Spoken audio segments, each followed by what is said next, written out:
She had the world at her fingertips. She was very outgoing, very fearless. She was just a smart young lady. The sky was the limit. And it looked like she'd found the love of her life, too. She introduced him to the family. She was taken with this guy. She loved him. Until tragedy stole her too soon. Blood was coming out her mouth. 911, do you need police?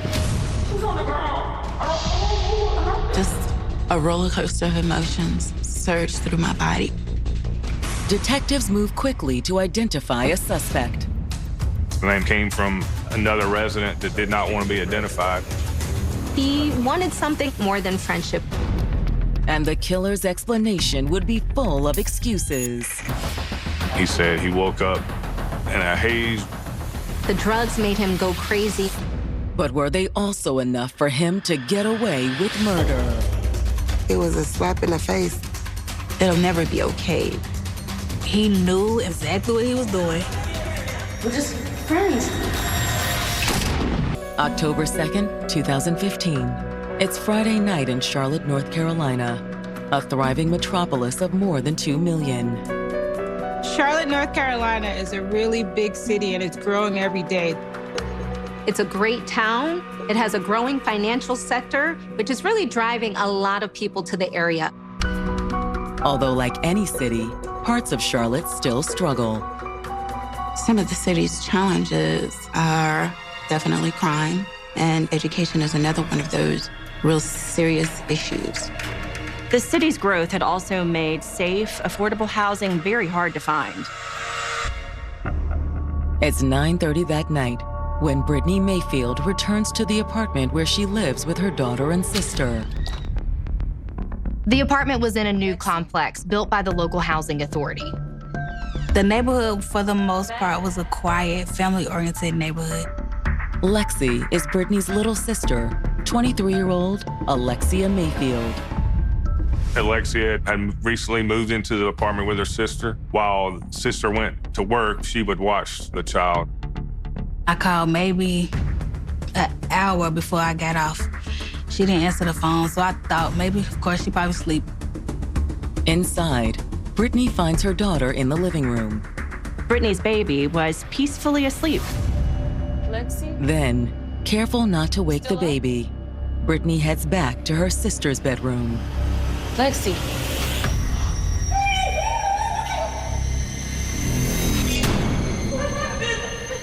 She found her sister on the floor.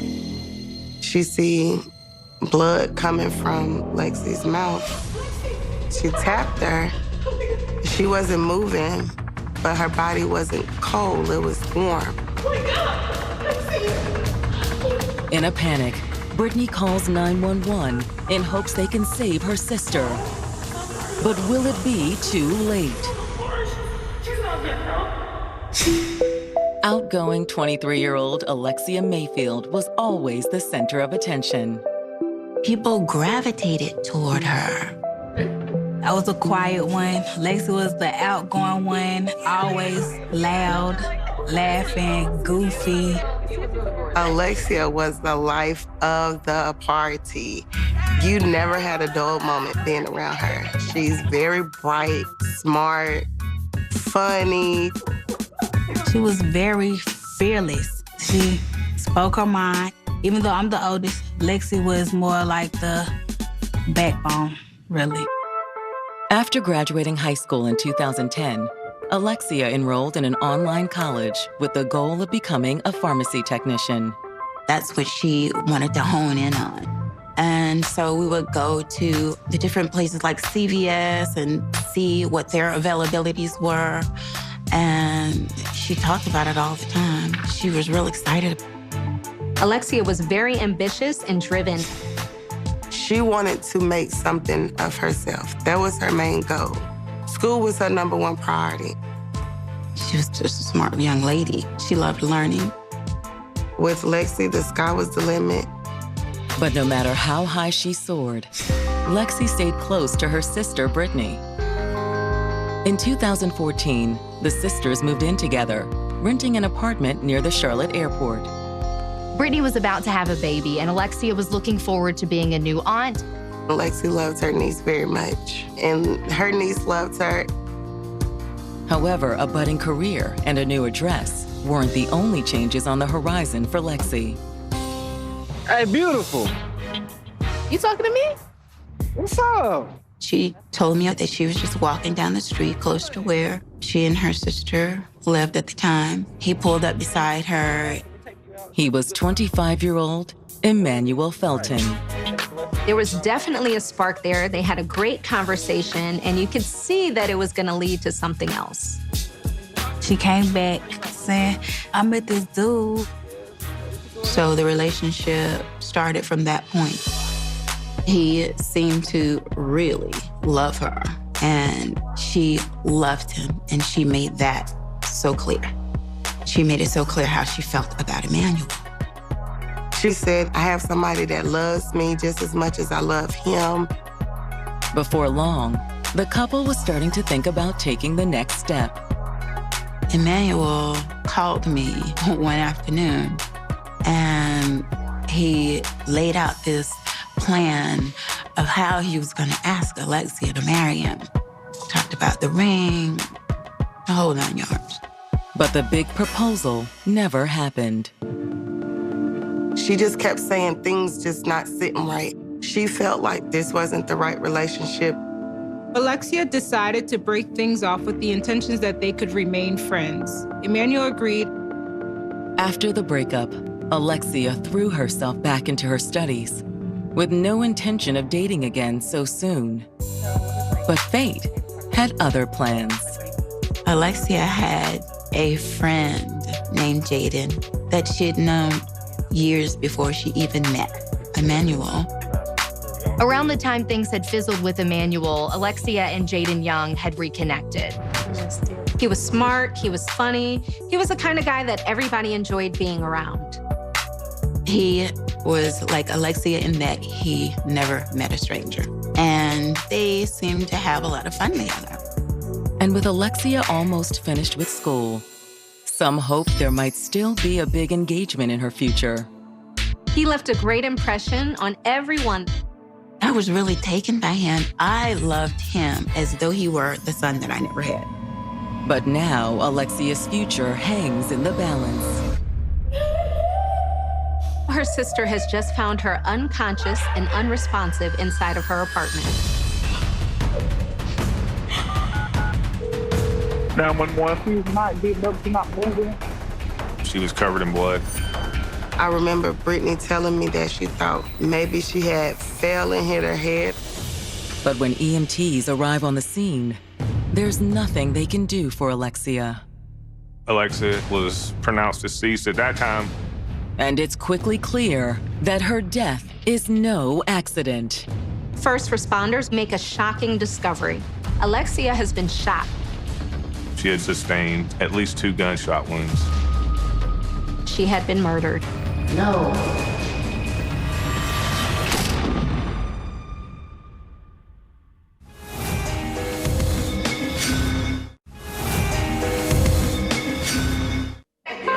"23-year-old Alexia Mayfield was on the verge of great things. Alexia was looking forward to graduating with her pharmacy technician certification. She also had a promising new relationship with a guy named Jaden Young. The future appeared bright for Alexia. But now, after Alexia's sister found her collapsed on the floor inside their apartment, EMTs have just pronounced her dead from at least 2 gunshot wounds. Her body was found face down, so her sister could not tell that there were bullet wounds initially. Never did she assume when she first came in the house, like, oh, my sister's dead. When detectives arrive on the scene, they immediately begin to process the evidence. We located 2 .380 caliber shell casings in the bedroom beside the victim. There was no weapon at the scene, so that led the police to rule out suicide. But why had this young woman ended up dead? Given the area, detectives first consider the possibility that this was a random crime. While the city is growing, and that's great for the economy, an increase in population can also lead to an increase in the crime rate. Crime is definitely on the rise. Violent crime is on the rise. And Alexia's neighborhood was no exception. This could have been a robbery gone wrong. However, a look around the scene quickly rules out that theory. There were no signs of forced entry, and nothing was missing.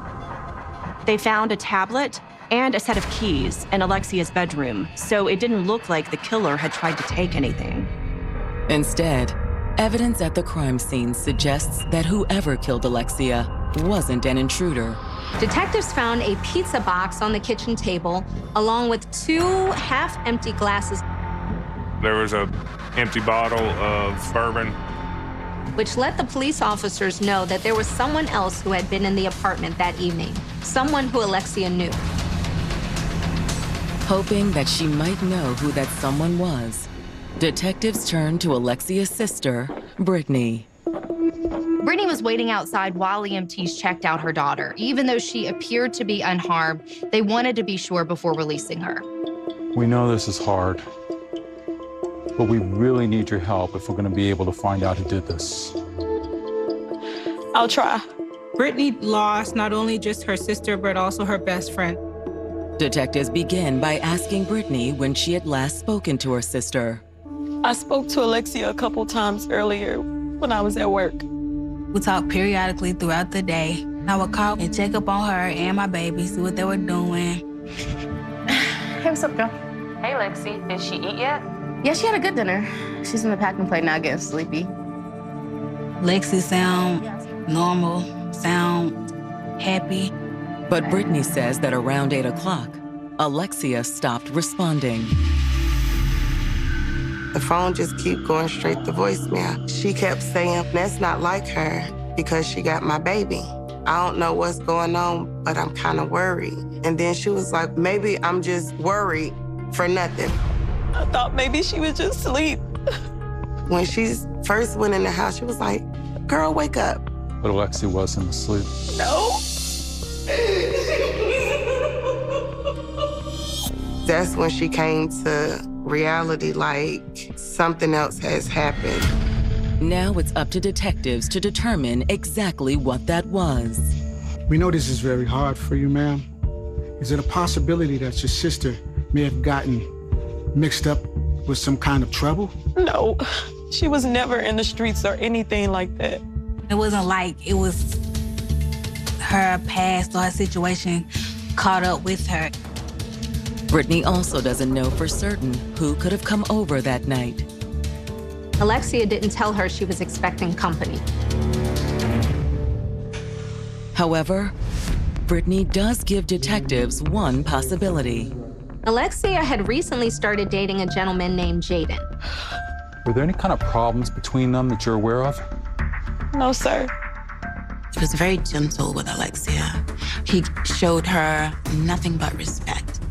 Are there any ex-boyfriends we may need to talk to? Well, there's Emmanuel. Brittany gave us some backstory of that relationship, that the victim had recently broken up with Emmanuel. Was there any bad blood between them? I don't think so. I mean, they still hung out from time to time.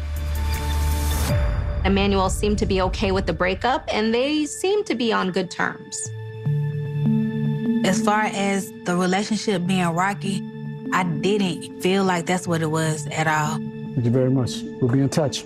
Brittany's statement doesn't give detectives much to go on, and neither does a canvass of the neighbors in Brittany's building.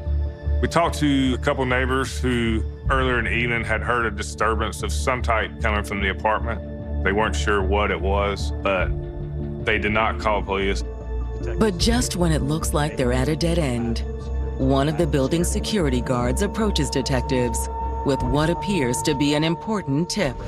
That security officer approached and gave us a name. He says that the detective should check out a guy named Mark Briggs. He said that name came from another resident that did not want to be identified. They wanted to remain anonymous, so they didn't want to talk to the officers directly. And according to the security guard, the neighbor had a good reason to remain anonymous. Apparently, Mark Briggs was a dangerous criminal.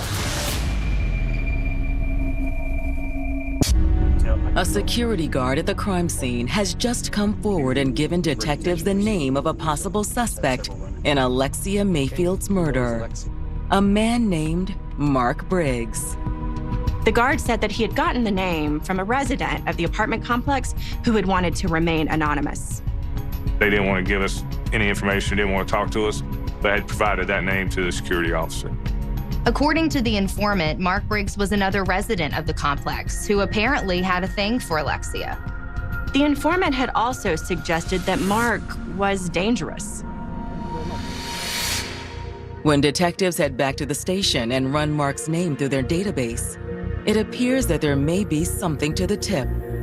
It turned out that he had a fairly extensive criminal record.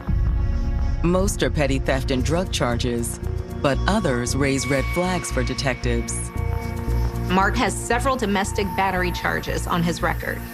There's also firearm violations.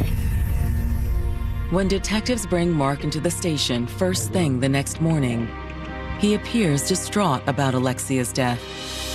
We assume that you're aware that Alexia Mayfield was murdered last night. Everybody's talking about it. Can't believe that she's really gone. Yeah, we heard you had a thing for her. I guess you'll call it that.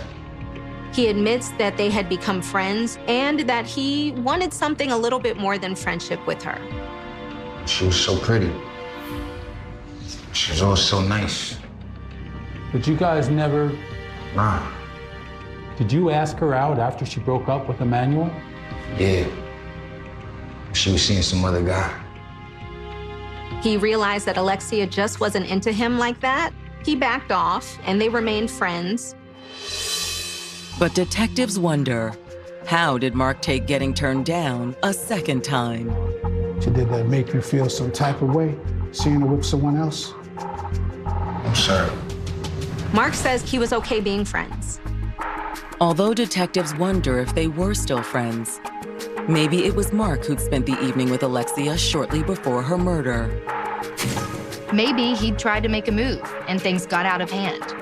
When's the last time you saw Alexia? Yesterday. He said they had met up earlier that afternoon for coffee just to catch up. At any point yesterday were you in her apartment? No. Do y'all think I had something to do with this? Listen, if y'all really want to know what happened to Alexia, I need to go question a new guy, Jaden. Why is that?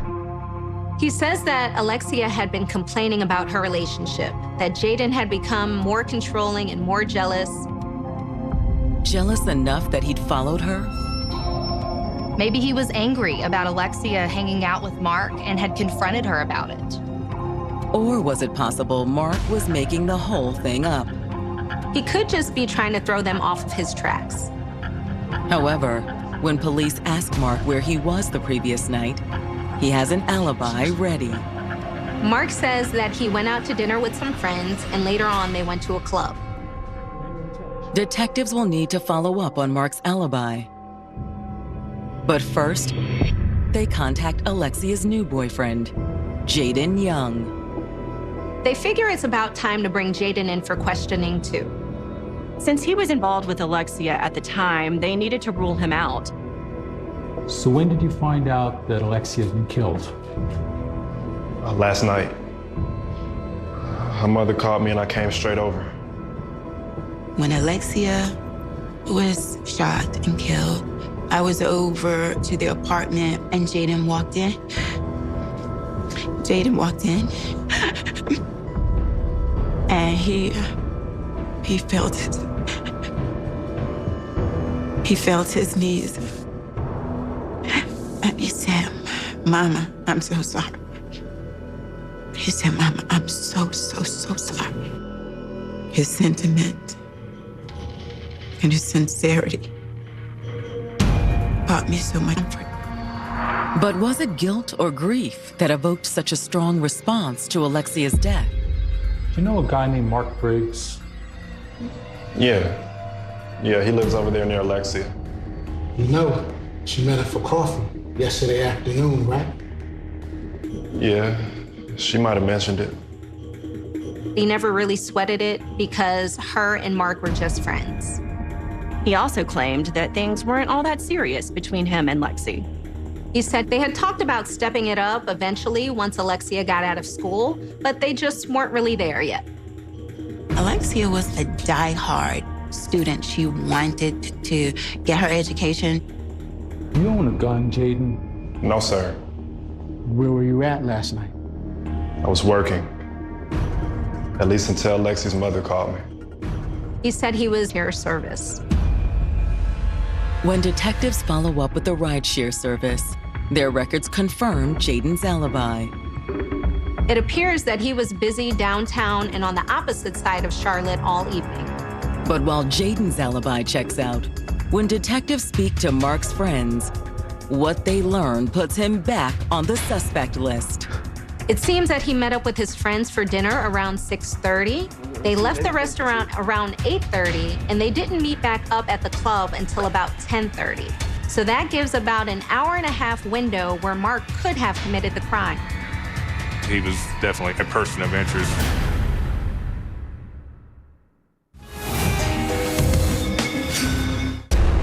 After his alibi falls apart, detectives consider Alexia Mayfield's friend and neighbor, Mark Briggs, a possible suspect in her murder. Not only did he have a violent history, he admitted that he had feelings for Alexia. Maybe Mark had been pressing for something more, and maybe he got angry when Alexia rejected him. Since detectives couldn't account for his location for more than an hour around the time of the murder, he definitely could have had the opportunity to kill her. But after detectives dig deeper, Mark's window of opportunity appears to close. When detectives subpoena Mark's phone records for that evening to see whether he was in the vicinity of Alexia's apartment, it shows that he was pretty much in downtown Charlotte the entire night of the murder. There was no indication that he had called or texted Alexia at any point that evening asking to come over. It's not enough to rule him out completely, but it does suggest that he wasn't Alexia's killer. However, a review of Alexia's phone records does reveal that she had been in contact with someone else prior to her death. It seems as though she received several text messages in the hours leading up to the murder. Detectives trace the number back to Alexia's former boyfriend, Emmanuel Felton. He was going to be bringing some items over, returning them to her. One of those items being a tablet-style computer, also some keys. Those items were found in the apartment. That's not the only indication that Emmanuel had come by either. There was a text message that said that he was here, and we took that to mean that he was at the apartment. When detectives run a background check on Emmanuel, there's no history of domestic violence. They don't find anything other than a couple of minor possession charges. However, they do find something that raises a red flag. He had, in 2013, applied for a concealed handgun permit. His application was denied, but the reason it was denied really raised some concerns. He indicated that he had sought or received mental health treatment, but he would not sign a HIPAA release in order to obtain mental health records. Detectives needed to find out what kind of mental health issues Emmanuel had been dealing with, and if they played any role in Alexia's death. Detectives are wondering if he managed to get his hands on a gun despite his denial for a gun permit. The next question is, why would Emmanuel have wanted to harm Alexia? Detectives learn more about the couple's relationship when they speak to her close friend, Constance Williams. We was more like sisters. She would confide in me. Yes. Constance tells detectives that Alexia had seemed happy with Emmanuel at first. Lexi did love him. She introduced him to the family. However, Constance also says that as the relationship progressed, friends and family saw less and less of Lexi. She wasn't coming around as much. She would start taking the back seat more like, oh girl, I can't. Oh, maybe next time. this wasn't the Lexi that I know. So I kept saying and asking her, like, Lexi, are you okay? Constance says Lexi had eventually confessed that things with Emmanuel weren't going well. Alexia shared that Emmanuel was very controlling and jealous, and he did not want her hanging out with any of her old friends. She would confide in me like, girl, I'm just aggravated. I'm frustrated with this relationship. But she also had a hard time walking away. Alexia really loved Emmanuel. Lexi kept saying she wanted to get out this relationship. Then next thing you know, she'd be like, oh, well, we're back on good terms. We're back together. Everything is okay. However, the relationship continued to spiral out of control. Emmanuel's behavior became increasingly irrational. He would become agitated, kind of irrational. Emmanuel even accused her of cheating on him, which Alexia vehemently denied. She felt like something was wrong with him. She just couldn't put her hands on it. She just kept saying he was kind of crazy. According to Constance, Alexia never uncovered anything about Emmanuel's apparent struggles with mental illness, but she did learn something disturbing. Alexia found out that Emmanuel had started using drugs. She was like, when he's not on it, he's so nice, he's so sweet, but when he is on it, there was more of the bad than the good. His substance abuse definitely contributed to his erratic behaviors and controlling ways. Worst of all, Constance says that Emmanuel's drug use made him violent.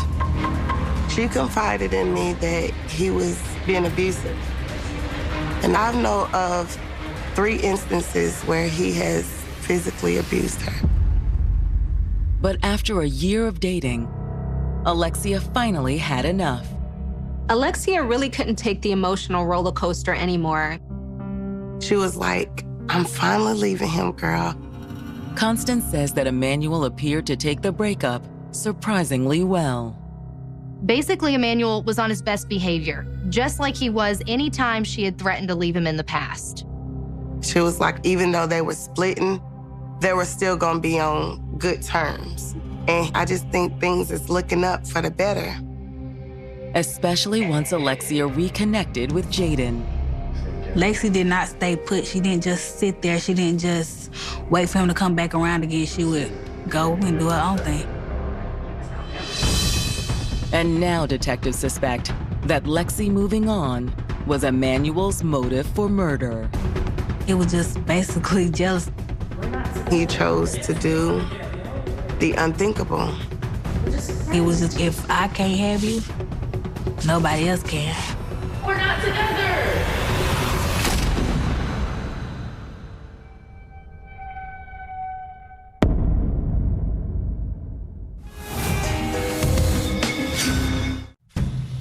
Detectives trying to solve Alexia Mayfield's murder have reason to suspect the killer is her ex-boyfriend, 25-year-old Emmanuel Felton.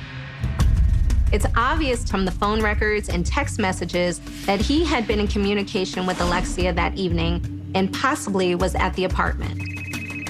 One of Alexia's friends had also reached out to detectives with information about Emmanuel's past abuse. I've seen hands-on physical abuse, emotional abuse. She kept telling me, girl, he's getting so controlling too. It's beyond bearable. During the breakup, he had come to the apartment, he had returned the items, and something had happened after that point. He was the sole suspect. But now that detectives have a prime suspect, they have to find him. We began collecting information on Emmanuel Felton, finding out where he lives, his background information, where he might be. Next, detectives subpoena Emmanuel's cell phone records, which reveal his whereabouts on the night of the murder. We obtained his cell phone records, showing that he was at the scene when the incident happened. Detectives have less luck tracking down Emmanuel's current location. It looked like he might have turned his phone off after the murder because they weren't able to track him anymore. It took him a little while to find Emmanuel. It took him a while. In the end, it's a relative that gives up Emmanuel's location. We get a phone call to 911 from a gentleman who says his cousin has come to his apartment. He's very upset, and he thinks that he's wanted for a homicide that had occurred. The man said that he was Emmanuel Felton's cousin. Within minutes, police arrive at the cousin's address. Given that Emmanuel was possibly armed and apparently in a fragile mental state, it wouldn't have been hard for things to go wrong. Police are aware that sometimes suspects set themselves up for a suicide by cop situation. So law enforcement was concerned that that might be what was happening here. But when they find Emmanuel huddled on the floor, it's obvious he's not looking for a fight. He's sitting on the apartment floor, back against the wall, knees up, kind of head down in his hands. He's very upset, kind of spaced out. Hey, Emmanuel. I just sit down, start having a conversation with him, and ultimately he says he will come to the law enforcement center and let us conduct an interview. Emmanuel gave up without any resistance. He went along peacefully. Emmanuel remains cooperative once down at the station and inside the interview room. Part of the interview was just kind of getting a rapport with him, getting him talking. We talked about a lot of things, his history, where he's from, things he wanted to do with his life, and then began to talk to him more about having issues with the victim, Alexia. Hey, I love that girl. She was never faithful. He was obsessed with the fact that she was cheating on him. There's no evidence to say that, but in his mind, he thought she was cheating on him. And he would confront her about that, and she would say, "Oh, you're crazy, I'm not doing anything." His big thing was he didn't like being called crazy. And that would essentially set him off. Despite that, Emmanuel claims that on the night of the murder, he'd gone over to the apartment, hoping to patch things up with Alexia once more. He wanted to bring the personal items that he kept after they broke up. He said he also brought her several gifts to apologize for how he had been behaving. I'm sorry I got so angry. I appreciate that. They were having a good time, eating some pizza and drinking a little bourbon. But at some point, things took a deadly turn. Most likely, Emmanuel suggested they get back together, or he might have even tried to make a move on Alexia. No, Emmanuel, no. The conversation became heated. He became angry. I felt like he knew that this time it was over. So what happened? I don't know. His whole story was that he blacked out. He doesn't remember. Are you serious? No, we're not together. What are you talking about?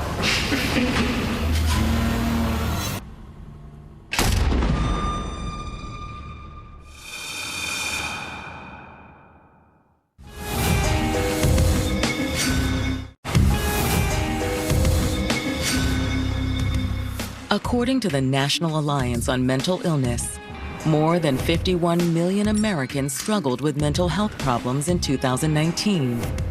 While only 4% of violent crimes in the U.S. can be attributed to people with mental illness, 37% of incarcerated adults have been diagnosed with a mental health condition.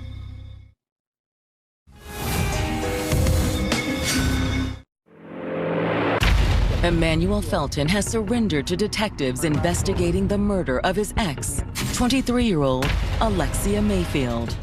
Officers begin to question him, and Emmanuel admits that he went over to Alexia's apartment that night. He was, quote unquote, dropping her clothes off. That's how he got access to the apartment.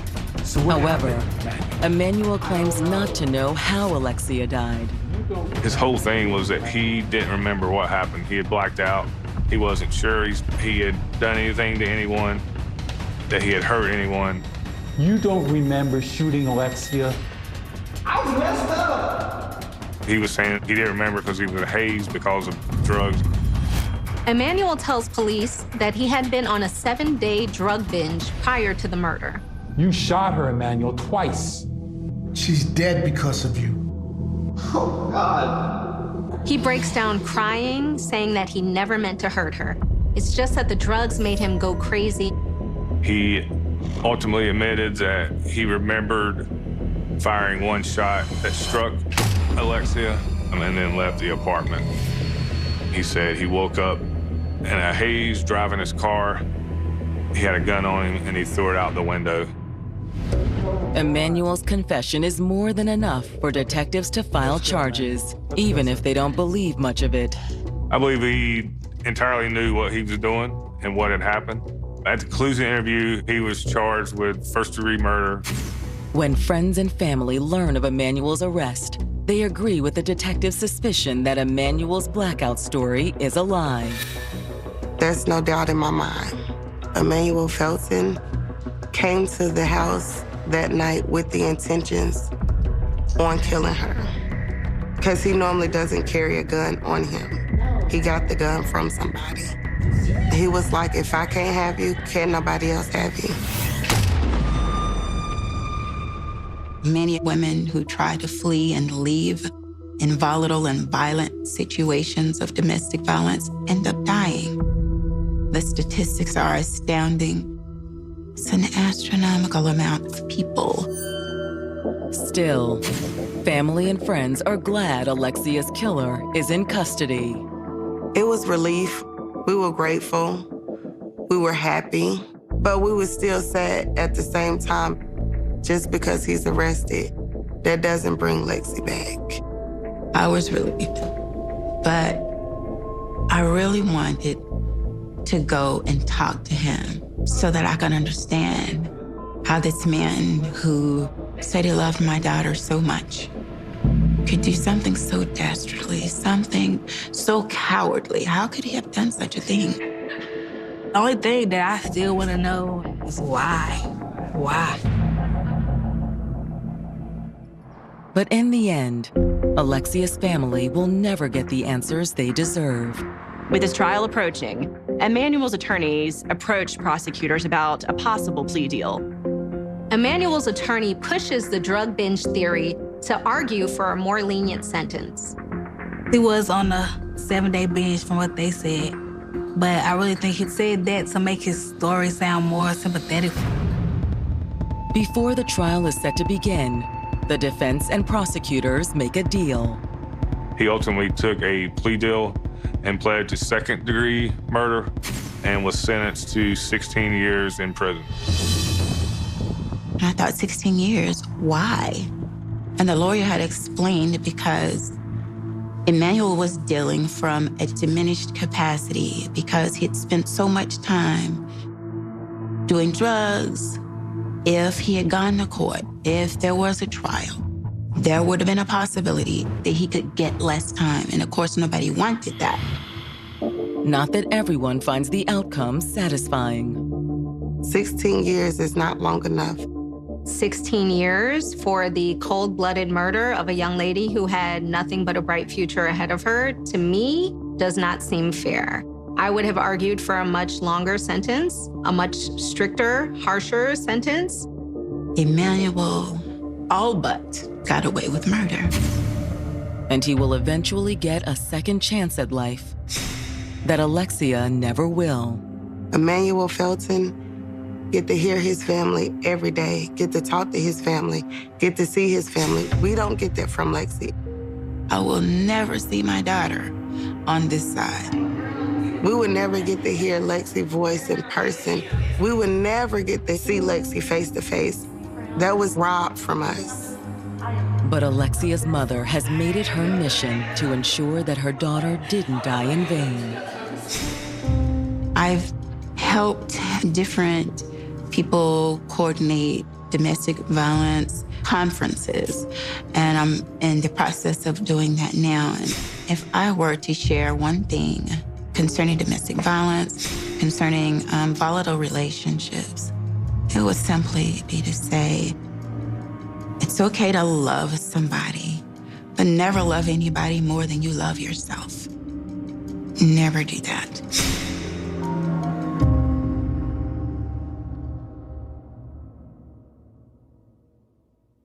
Abuse is never okay. If you or someone you love is in an abusive relationship, there is help available. Call the Domestic Violence Hotline at 1-800-799-SAFE.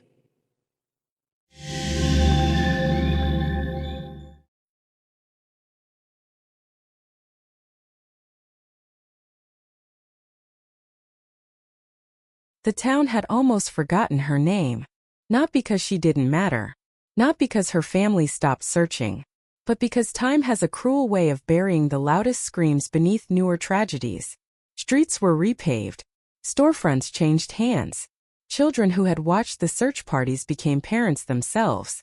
Even the yellowed newspaper clippings faded into dusty boxes hidden in attics no one opened anymore. Yet every October, when the wind swept through the empty streets before sunrise, someone always whispered about the girl who disappeared without leaving a single goodbye. For 27 years there was no answer. No confession. No body. No murder weapon. Nothing but silence. It was the kind of silence investigators hate the most. Because silence leaves room for imagination. And imagination can become more terrifying than the truth. Everything began on a cold Friday evening in the autumn of 1997. The town of Ashbrook was the sort of place where neighbors rarely locked their doors. Population barely 12,000. One grocery store. One gas station. One sheriff's office with only 6 deputies covering hundreds of square miles. Crime here was supposed to be simple. A stolen truck. A drunken fight. The occasional burglary. Nothing that would make national headlines. Until 18-year-old Emily Carter vanished. She had finished her shift at the local diner just after 9:30 p.m. Co-workers remembered laughing with her before closing. She was planning to attend community college the following spring. She talked about moving to the city someday. She wanted to become a nurse. Ordinary dreams. Ordinary plans. The kind that should have stretched decades into the future. Instead, they ended in the parking lot. Her blue sedan remained exactly where she had parked it. The driver's door was unlocked. Her purse sat on the passenger seat. Keys missing. Phone gone. The engine cold. There were no broken windows. No signs of struggle. No blood. It looked less like a crime scene and more like someone had simply stepped away for a moment. But Emily never came back. First, nobody panicked. Her parents assumed she had stayed with friends. Friends believed she had gone home. Hours disappeared before anyone realized that every assumption had been wrong. By dawn, deputies were knocking on doors across Ashbrook. By noon, volunteers filled the woods carrying flashlights, ropes, and maps. Helicopters circled overhead. Tracking dogs searched fields still wet with morning frost. The dogs followed Emily's scent for nearly half a mile. Then, nothing. Her trail simply ended. As if she had climbed into another vehicle. Or vanished into thin air. Detectives interviewed everyone connected to her life. Family, friends, co-workers, former classmates, ex-boyfriends, customers who had eaten at the diner that night. More than 200 interviews. Thousands of pages of notes. Nothing connected. Everyone remembered Emily. Nobody remembered seeing her leave. That detail haunted investigators. A busy restaurant. Multiple customers. Cars entering and leaving. Yet somehow the exact moment she disappeared slipped between dozens of witnesses like smoke through open fingers. The first rumor spread within 48 hours. A truck driver. Someone claimed they had seen a dark pickup circling the diner shortly before closing. Another witness insisted the truck was green. Someone else swore it was black. Others couldn't remember seeing any truck at all. The description changed every week. Soon there were dozens of possible suspects. None could be proven. Every lead dissolved into uncertainty.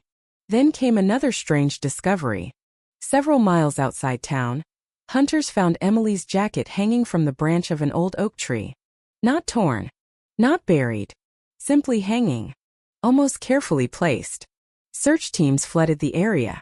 Cadaver dogs alerted nearby. For one desperate afternoon, everyone believed they were finally close. Nothing. No body. No weapon. No footprints preserved. Rain the previous night had erased nearly every trace. Only the jacket remained. Lab testing offered little comfort. Tiny fibers. Partial fingerprints too damaged to identify. Hair samples contaminated by volunteers. The evidence promised everything. Delivered nothing. Weeks became months. Television crews arrived.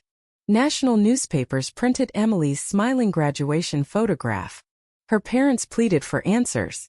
If someone knows something, her mother cried during one interview, please don't let our daughter become another forgotten face.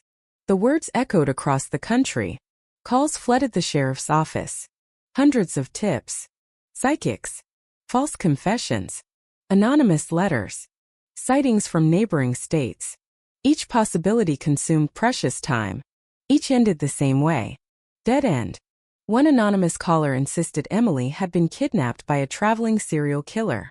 Investigators compared dozens of unsolved disappearances. Timelines overlapped. Vehicle descriptions matched. Then DNA ruled the theory out. Another suspect admitted to murdering multiple women across 3 states. He denied ever entering Ashbrook. Records confirmed his story. Another dead end. As the years passed, evidence boxes multiplied. Shelves filled with photographs, cassette recordings, interview transcripts, maps marked with colored pins. The case file became so large that younger detectives joked it occupied more office space than some of the deputies. Nobody laughed for long. Every box represented another year without answers. Emily's bedroom remained untouched. Her mother refused to move the furniture. Birthday cards accumulated on the dresser. Christmas gifts stayed wrapped beneath a small artificial tree every December. Hope transformed into ritual. Ritual became grief. Still the family waited. Cross town something else changed. People stopped talking openly about the disappearance. Parents who once warned children about strangers now simply told them to come home before dark. Businesses removed missing person posters from windows. New residents had never heard Emily's name. Only older locals remembered. And when they remembered, they lowered their voices. Because nobody wanted to admit the possibility that whoever had taken Emily might still be living among them. The sheriff changed. Then another sheriff. Detectives retired. Evidence technicians moved away. Every transition meant details were forgotten. Memories faded. Witnesses died. The case slowly slipped toward the shelf marked cold case. For investigators, those 2 words carried enormous weight. Cold did not mean solved. Cold did not mean closed. Cold meant waiting. Waiting for technology. Waiting for luck. Waiting for someone to make one mistake. Sometimes that mistake never came. Sometimes it arrived decades later. In 2009, the evidence underwent another review. Advances in forensic science had begun reopening cases once considered impossible. Old fingerprints were rescanned. Hair samples examined again. Fibers tested using improved methods. Nothing. Another review followed in 2015. Again, disappointment. Some detectives privately believed the truth would never emerge. The evidence had simply aged too much. Too many people had touched it. Too many opportunities had been lost before modern forensic standards existed. Still, one investigator refused to let go. Detective Sarah Mitchell had joined the department years after Emily disappeared.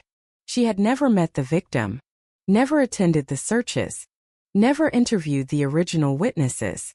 To everyone else, the file was history. To Sarah, it was unfinished. She spent countless evenings reading interview transcripts line by line. She circled contradictions, highlighted forgotten names, compared timelines that nobody had revisited in nearly 2 decades. Most people saw dusty paperwork. Sarah saw unanswered questions. One detail refused to leave her mind. Emily's jacket. Why hang it on a tree? Why not bury it? Why not destroy it? The placement felt deliberate, almost theatrical, as if someone wanted it to be found, or wanted investigators looking in the wrong direction. That possibility changed everything. If the jacket had been staged, then perhaps every assumption built around it had also been wrong. Sarah requested the evidence once more. Technicians carefully opened the aging storage containers. Every item was photographed again. Every seal documented. Every fragment cataloged with modern precision. Inside one forgotten envelope lay something investigators had barely discussed since 1998. A single fingernail clipping, collected during the original examination. Too small for meaningful testing at the time. Barely noticeable. Easy to overlook. Back then, laboratories lacked the sensitivity needed to recover useful genetic material from such a tiny sample. Now, technology had changed. Sarah stared silently through the laboratory window as technicians prepared the sample. No one dared speak too confidently. Cold cases had taught them one painful lesson. Hope can disappear faster than evidence. But deep inside the lab, beneath bright white lights and stainless steel instruments far more advanced than anything available 27 years earlier, a machine began searching for answers hidden within molecules too small for the human eye to see. For the first time in nearly 3 decades, the silence surrounding Emily Carter's disappearance was about to be challenged. Part 2. The laboratory was silent when the first results appeared. For 27 years, Emily Carter's disappearance had existed as a question with no ending. A name attached to a photograph. A missing person poster faded by sunlight. A case number buried beneath thousands of pages of forgotten investigations. But now, inside a modern forensic laboratory, something hidden inside a decades-old piece of evidence had finally spoken. At first, the technicians thought the result was impossible. The sample was too old, too small, too degraded. Every previous attempt to extract meaningful information from old evidence had failed. But this time was different. The genetic profile emerging from the test was not complete. It was not enough to immediately identify a person. But it was enough to prove one terrifying fact. Someone else had been there. Someone whose DNA did not belong to Emily Carter. For investigators, that single discovery changed everything. After 27 years of uncertainty, the cold case was no longer just a disappearance. It was a crime scene that had been waiting decades for someone to understand it. Detective Sarah Mitchell stared at the report for several minutes before making the call. The sheriff's office had received thousands of pieces of information over the years. Most were useless. Most created more questions than answers. But this was different. This was evidence. Real evidence. A biological fingerprint left behind by someone who had never been identified. The news traveled quickly through the department. Retired investigators who had worked Emily's case decades earlier were contacted. Some were shocked. Others were skeptical. Because cold cases have a way of creating emotional scars. Many detectives had spent years chasing shadows. They had followed rumors that went nowhere. They had questioned people who turned out to have nothing to do with the crime. They had promised families answers they could not deliver. For some, reopening Emily's case felt like reopening an old wound. But for Sarah Mitchell, this was the first real opportunity anyone had ever had. The evidence was sent for advanced analysis. The DNA profile was uploaded into national databases. Investigators waited and waited. Every morning began with the same question. Did they find a match? Every afternoon ended with the same disappointment. No identification. No suspect. No arrest. The DNA existed. But the person behind it remained invisible. Still, detectives now had something they never had before. A direction. They returned to the original investigation with fresh eyes. They studied the timeline again. October 17, 1997. Emily's final shift at the diner. 9:30 p.m. Her coworkers remembered her leaving. 9:42 p.m. A customer reported seeing her standing near her car. 9:47 p.m. Another witness claimed to have heard a vehicle start outside. Then nothing. The missing minutes. Those few moments between life and disappearance had become the center of the investigation. For years, detectives believed Emily was approached in the parking lot. Now they wondered if the encounter had happened somewhere else. What if the parking lot was only the beginning? What if someone she knew had convinced her to leave? That question reopened a painful possibility. Someone close. Someone trusted. Someone who knew her routines. Investigators reviewed the original suspect list. Names that had once been considered and cleared were examined again. Technology had changed. Information that once seemed meaningless suddenly carried importance. One name appeared repeatedly. Not because there was proof. Not because investigators believed he was guilty. But because his story had always contained unanswered details. His name was Daniel Reeves. In 1997, Reeves was 24 years old. He worked construction jobs around Ashbrook. He had known Emily casually. Not a close friend. Not a boyfriend. Just someone she had spoken with several times. Back then, detectives questioned him. He admitted seeing Emily at the diner. He admitted stopping nearby that evening. But he claimed he left before she finished work. At the time, investigators found no reason to focus on him. His alibi appeared reasonable. A coworker said Reeves had returned home late that night. The case moved on. His name disappeared into the files. Until now. When Sarah reviewed his original interview, something caught her attention. A small detail. A sentence buried halfway through the transcript. Reeves had mentioned something investigators never publicly released. He said Emily's car had been parked near the back exit. But the police had never told the public that. In fact, the location of Emily's car had only been known by investigators and people who had been at the scene. Sarah read the sentence again. Then again. A mistake. A memory slip. Or something else. Immediately, investigators began looking into Daniel Reeves. But the world had changed in 27 years. Reeves was no longer living in Ashbrook. He had moved across the country. Changed jobs. Started a family. Built an entirely new life. To the people around him, he was just another ordinary man. A neighbor described him as quiet.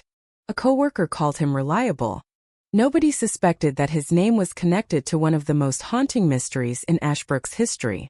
But investigators knew something the public did not. Ordinary people can hide extraordinary secrets. Detectives traveled hundreds of miles to interview Reeves again. This time they did not arrive with accusations. They arrived with questions. The conversation lasted nearly 3 hours. First, Reeves seemed calm. He remembered Emily. He remembered the investigation. He remembered being questioned. But when detectives asked about the DNA evidence, his expression changed. Only for a moment. A brief hesitation. Almost impossible to notice. But investigators notice everything. Especially after 27 years of searching. Reeves denied involvement. He said he had nothing to do with Emily's disappearance. He agreed to provide a DNA sample. A decision investigators found interesting. Because innocent people often want their names cleared. But guilty people sometimes make the same choice. The sample was collected. Then everyone waited. Again. Days passed. The laboratory processed the evidence. The comparison was made. And then, the phone rang. The result was not what investigators expected. The DNA from the fingernail sample did not match Daniel Reeves. The theory collapsed. The possible suspect was eliminated. Another dead end. For a moment, the department felt the familiar weight return. The same weight they had carried for decades. The same feeling that perhaps Emily's truth was still beyond reach. But Sarah Mitchell refused to accept defeat. Because the DNA had already proven something important. The killer had left something behind. The person responsible had made a mistake. And mistakes have a way of surviving. Even after 27 years. The team expanded the search. They examined every person who had been near Emily's final hours. Every coworker. Every customer. Every person connected to the original investigation. The list seemed endless. But hidden inside the old files was another forgotten name. A person investigators had barely considered in 1997. Someone who had never appeared on television. Someone who had never been publicly linked to the case. A person whose connection to Emily seemed almost meaningless. Until detectives discovered one strange detail. A detail that had been overlooked for nearly 3 decades. A detail that would force the entire investigation to change direction.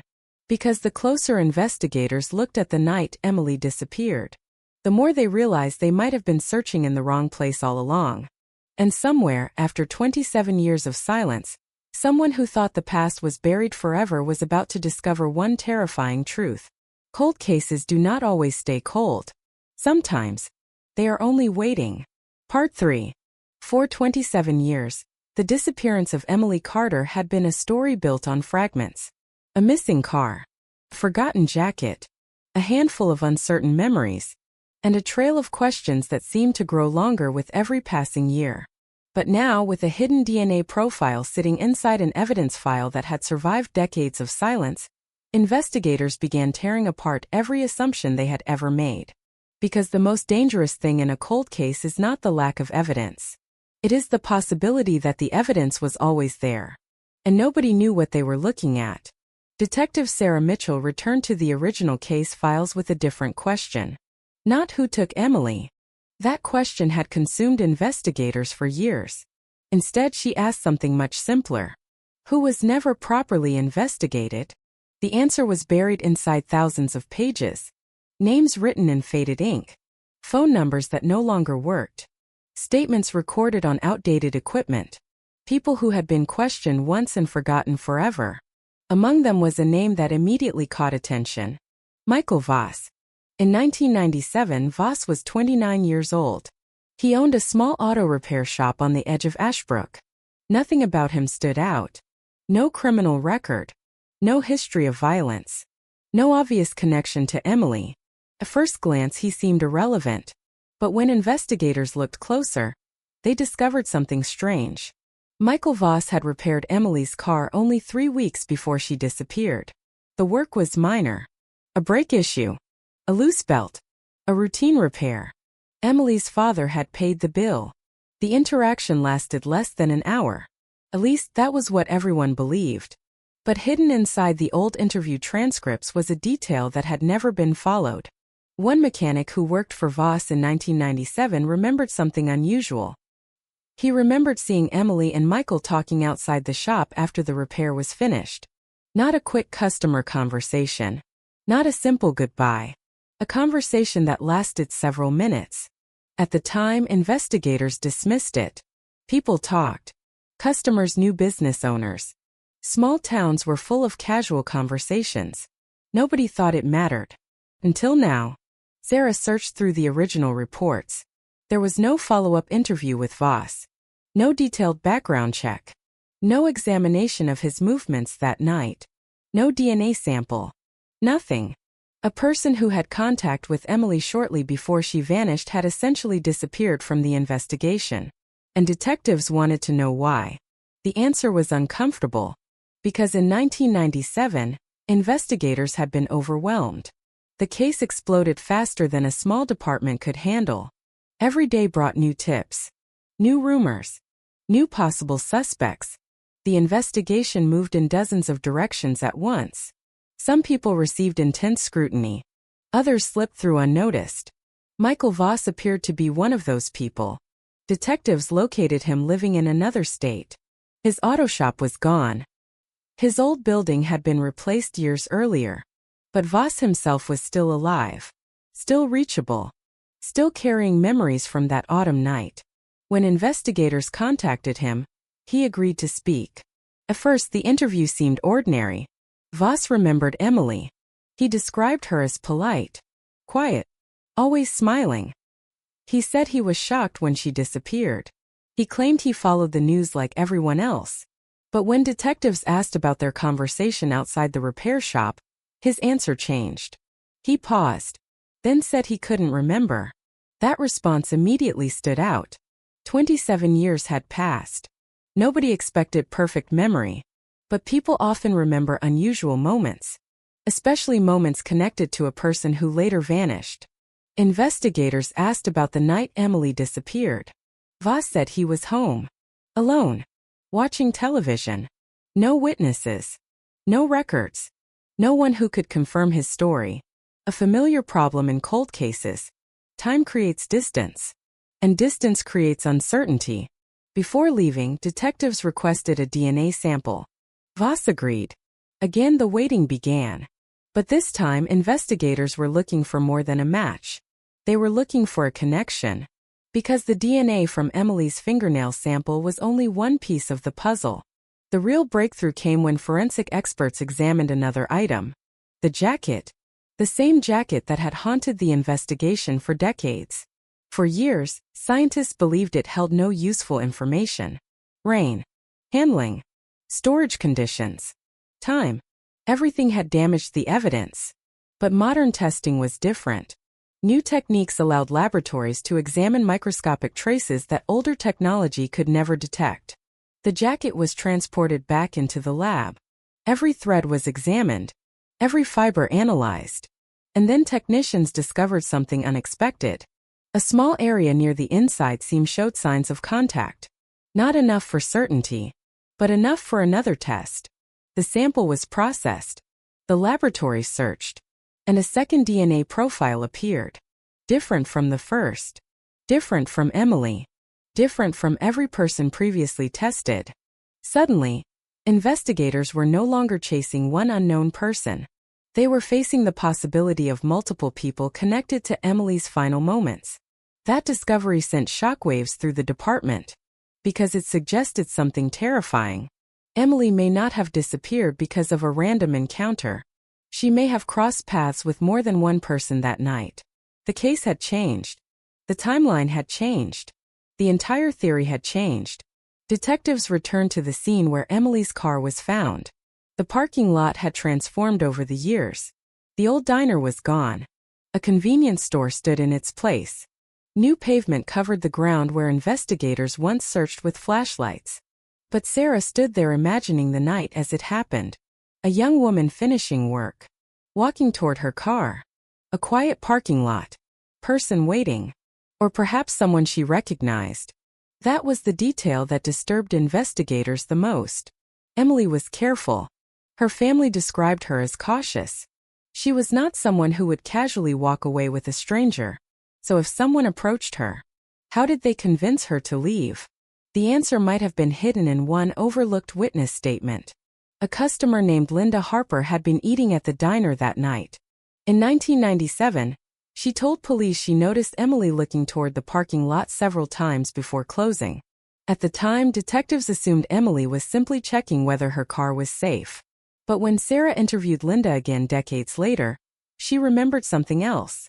Something she had forgotten until investigators asked the right question. She remembered Emily smiling. Not nervously. Not fearfully.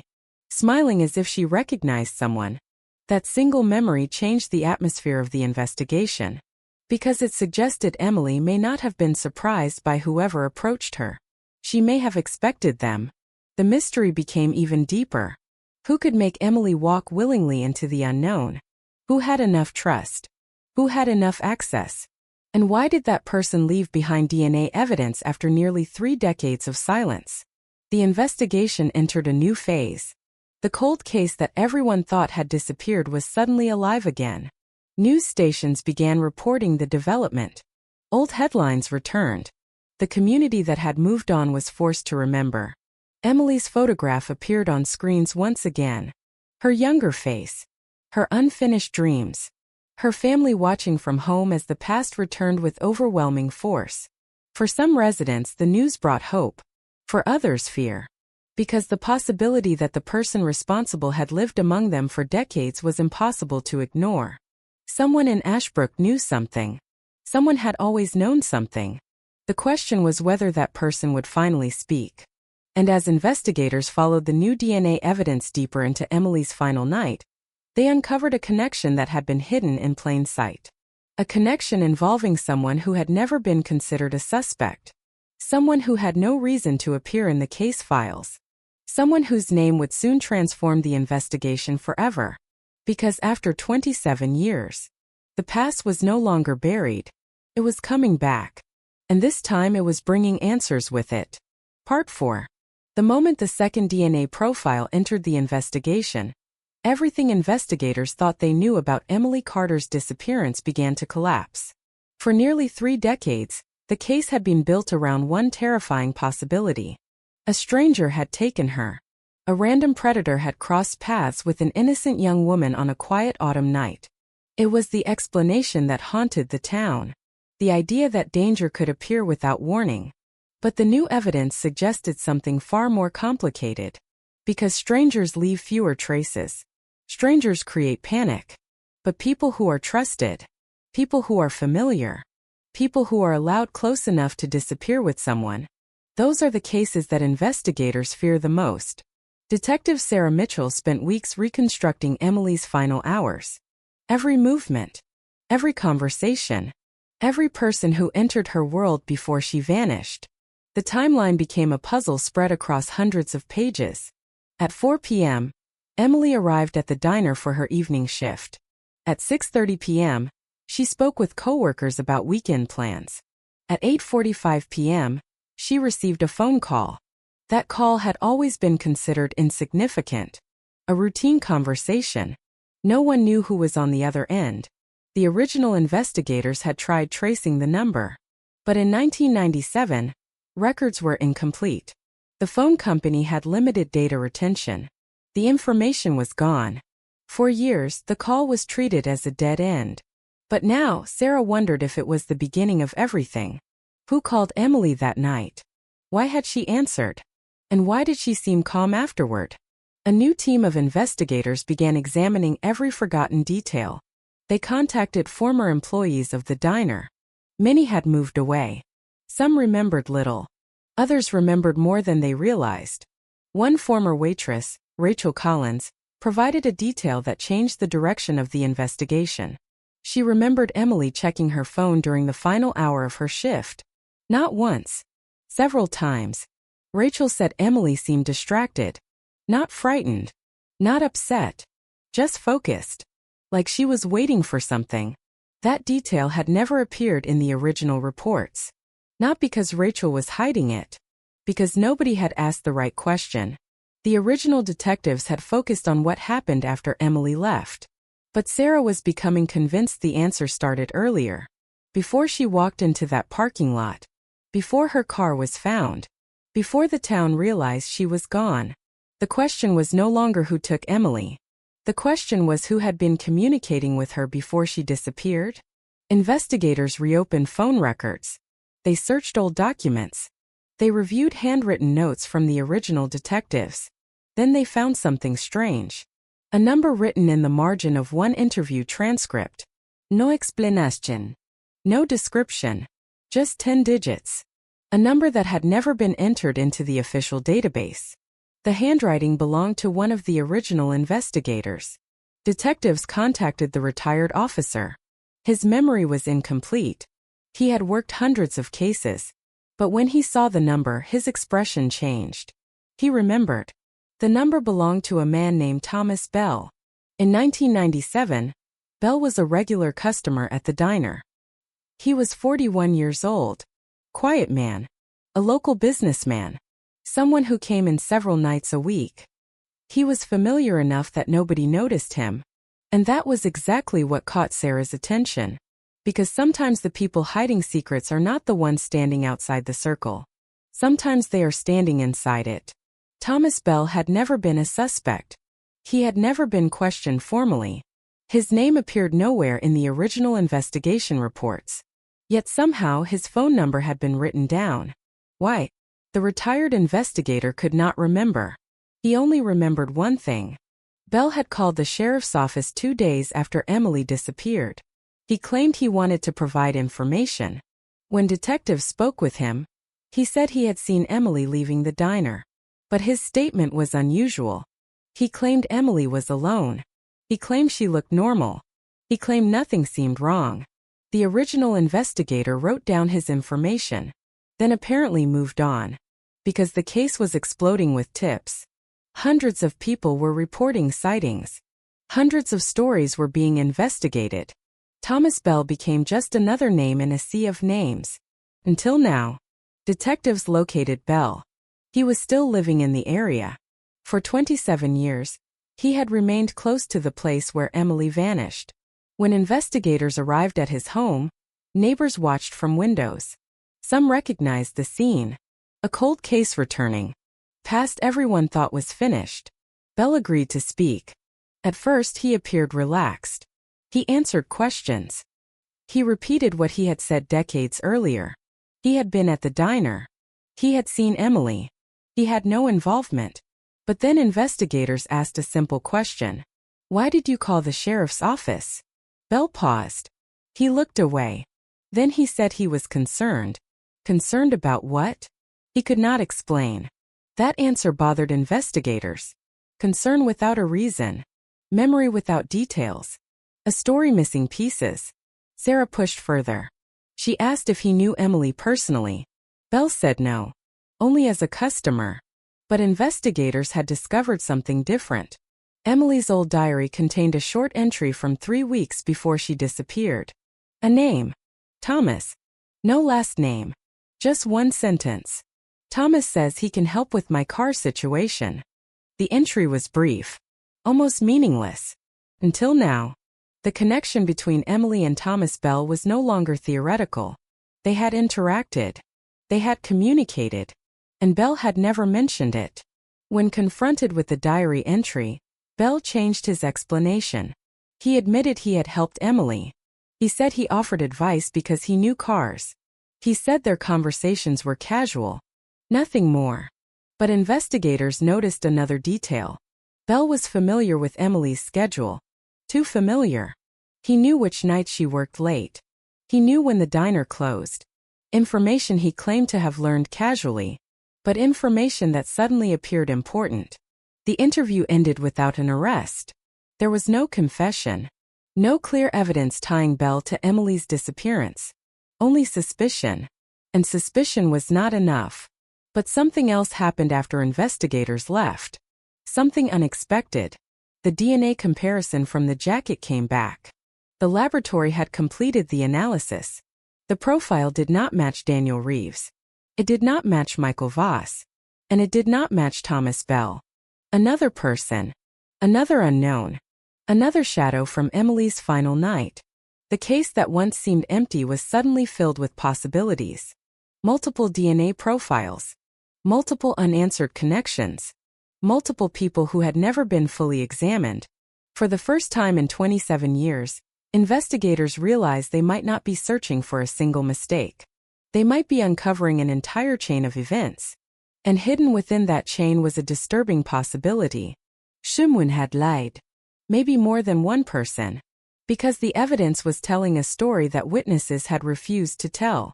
A story of a young woman who did not simply disappear. A story of someone who entered her life quietly. Someone who gained her trust. Someone who left behind traces that survived longer than their secrets. As the investigation moved forward, detectives returned to the night Emily vanished one more time. They studied the parking lot. The phone call. The jacket. The witnesses. And then they discovered a piece of information that had been overlooked since 1997. A surveillance camera. Not from the diner. Not from the parking lot. But from a building across the street. A camera that investigators believed had been useless because the original footage was gone. But records showed something unexpected. A backup system had existed. A system nobody knew about. A system that might contain the final moments of Emily Carter's life. After 27 years of silence, the truth may have been waiting on a forgotten tape. Part 5.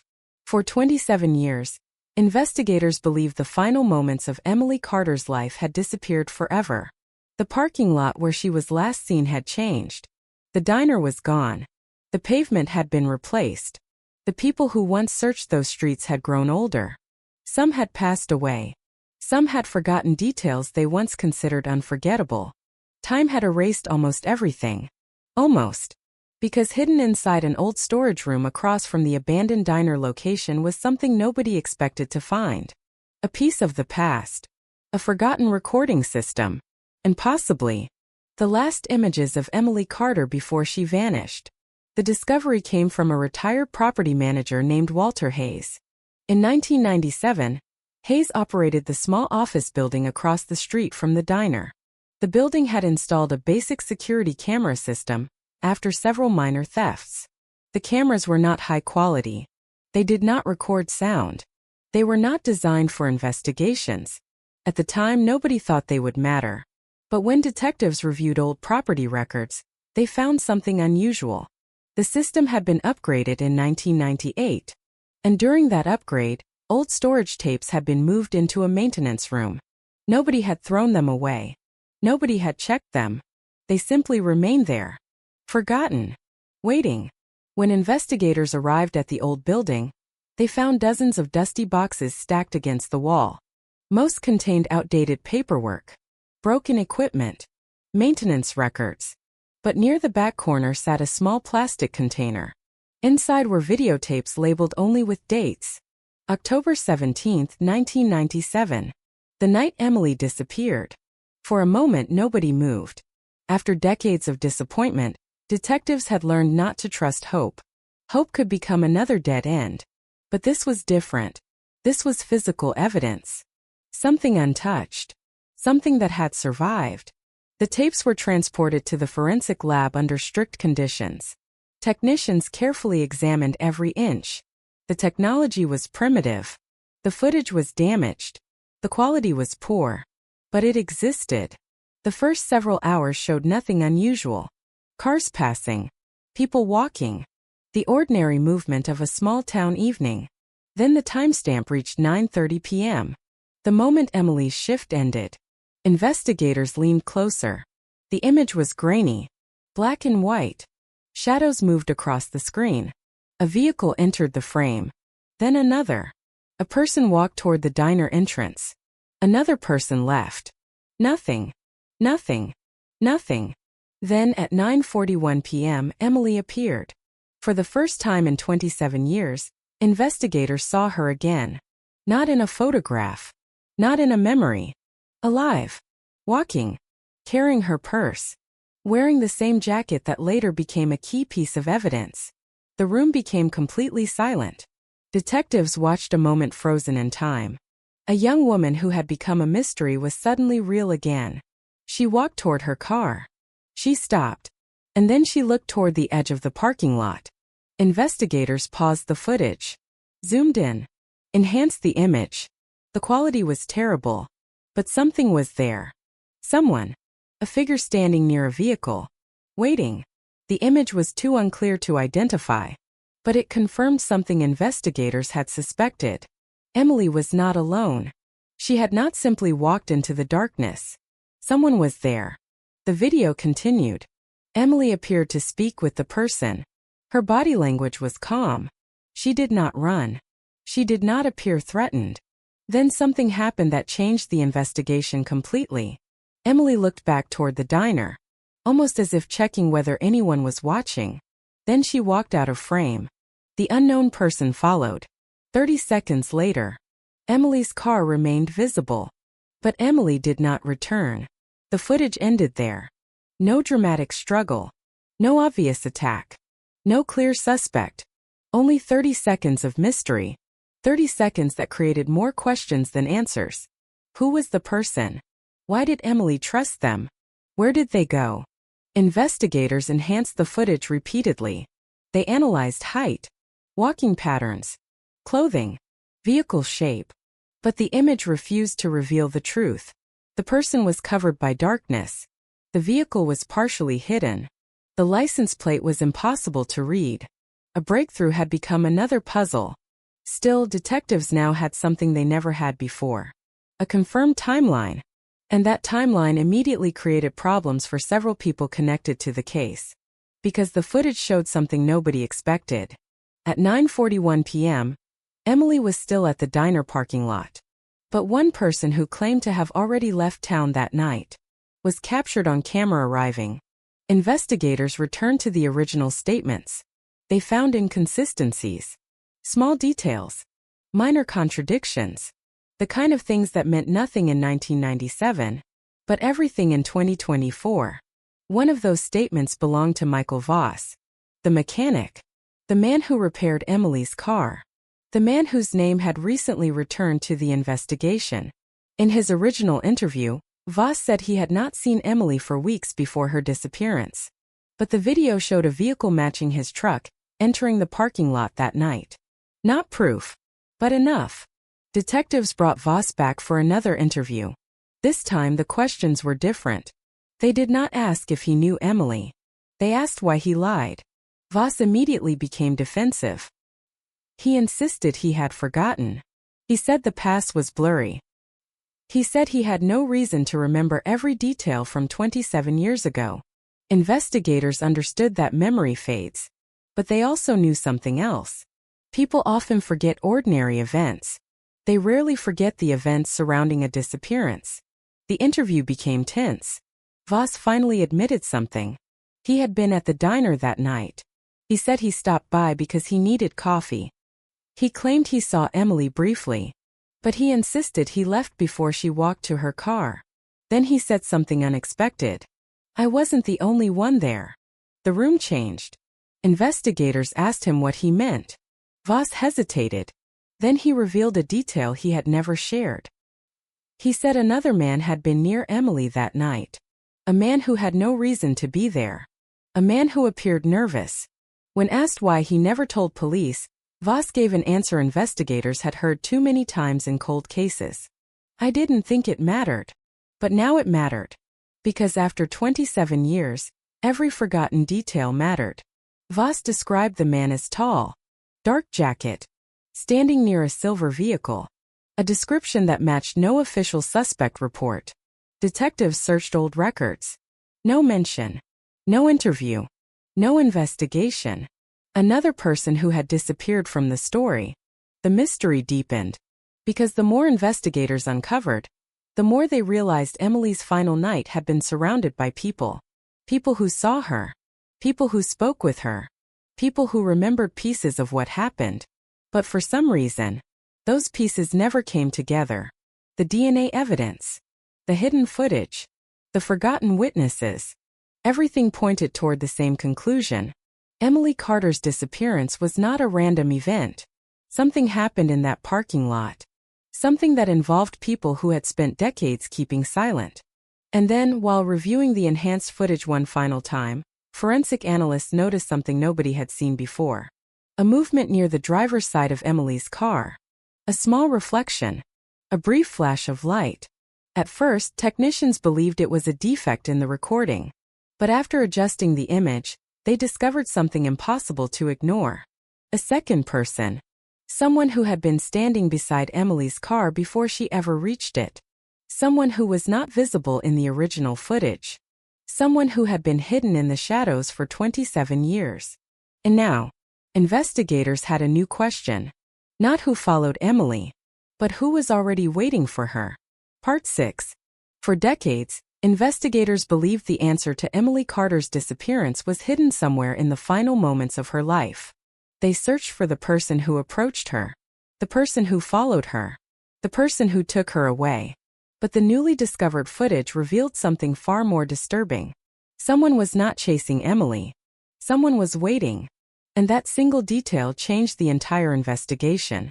The parking lot was no longer just the place where Emily disappeared. It was a carefully staged meeting point. A location where someone expected her to arrive. A location where someone had planned what would happen next. Detective Sarah Mitchell watched the enhanced footage again and again. The image remained unclear.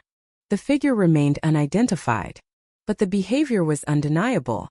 Two people. Possibly three. All connected to the same moment.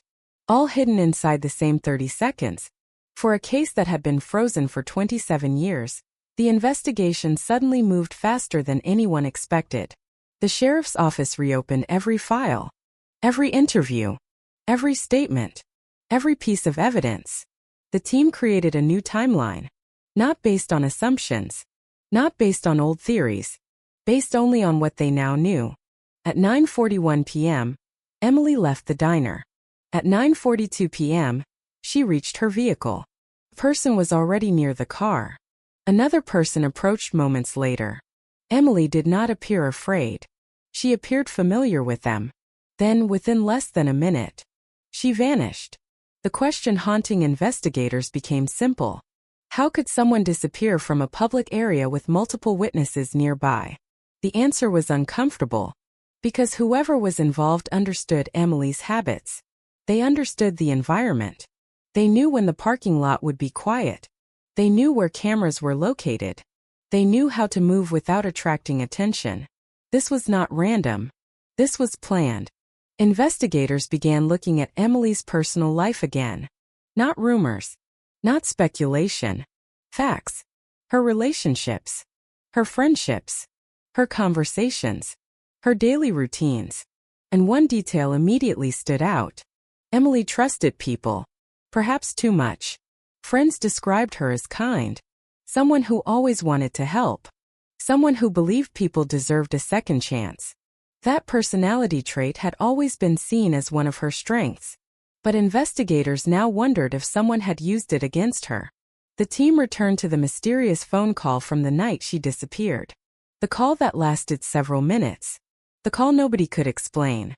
Using archived telephone records, investigators discovered something unexpected. The number was connected to a prepaid mobile phone. A phone purchased only days before Emily vanished. A phone that stopped being used immediately afterward. The owner had never been identified. The device was long gone. The records were incomplete. But one thing was clear. Someone had contacted Emily shortly before she disappeared. Someone who did not want their identity known. That discovery pushed investigators toward another question. Had Emily arranged to meet someone? Or had someone convinced her to leave? The difference was everything. Because if Emily expected the person waiting for her, then the person was likely someone she knew. Someone she trusted. Someone who could approach her without causing fear. The investigation turned toward Emily's closest circle. Friends were interviewed again. Old classmates. Former coworkers. People who had not been questioned in decades. One name appeared repeatedly. Not as a suspect. Not as someone connected to the crime. But as someone who had been unusually close to Emily during the weeks before her disappearance. His name was Aaron Pierce. In 1997, Aaron was 20 years old. He worked part-time at a local hardware store. He and Emily had attended the same high school. They were never officially a couple. But several friends remembered there was something between them. A friendship that seemed deeper than either admitted. Aaron had been interviewed once after Emily disappeared. He told investigators they were just friends. He said they had not spoken much recently. The original detectives accepted the statement. There was no evidence to challenge it. But now Sarah found something unusual. A photograph. Taken 2 weeks before Emily disappeared. A group photo from a friend's birthday party. Emily was standing beside Aaron. Not unusual. Until investigators noticed something else. Emily was wearing a necklace. A small silver necklace. The same necklace found inside her abandoned car. The necklace was important because of what happened next. In the original evidence report, investigators noted that the necklace had been removed from Emily's neck. But they never determined when. Or by whom. Sarah studied the photograph. Then she looked at the evidence report. The necklace had been handled. Moved. Touched. But no usable DNA had been recovered. Until now. With modern testing methods, investigators returned to the necklace. The result was unexpected. A partial DNA profile was discovered. Another unknown sample. Not Emily. Not any person previously tested. The case was becoming more complicated by the day. 3 separate pieces of evidence. 3 unknown DNA profiles. The fingernail sample. The jacket. The necklace. Different traces. Different mysteries. Investigators began to consider a possibility they had avoided. Maybe Emily's disappearance involved more than one person. Maybe the person responsible had help. Or maybe different people had interacted with Emily that night for reasons nobody understood. Aaron Pierce was located quickly. Unlike other witnesses, he had remained in the region. He worked as an accountant. Had a family. Had no criminal history. When detectives contacted him, he agreed to meet. At first, Aaron seemed genuinely shocked that the case was active again. He said he had thought about Emily many times.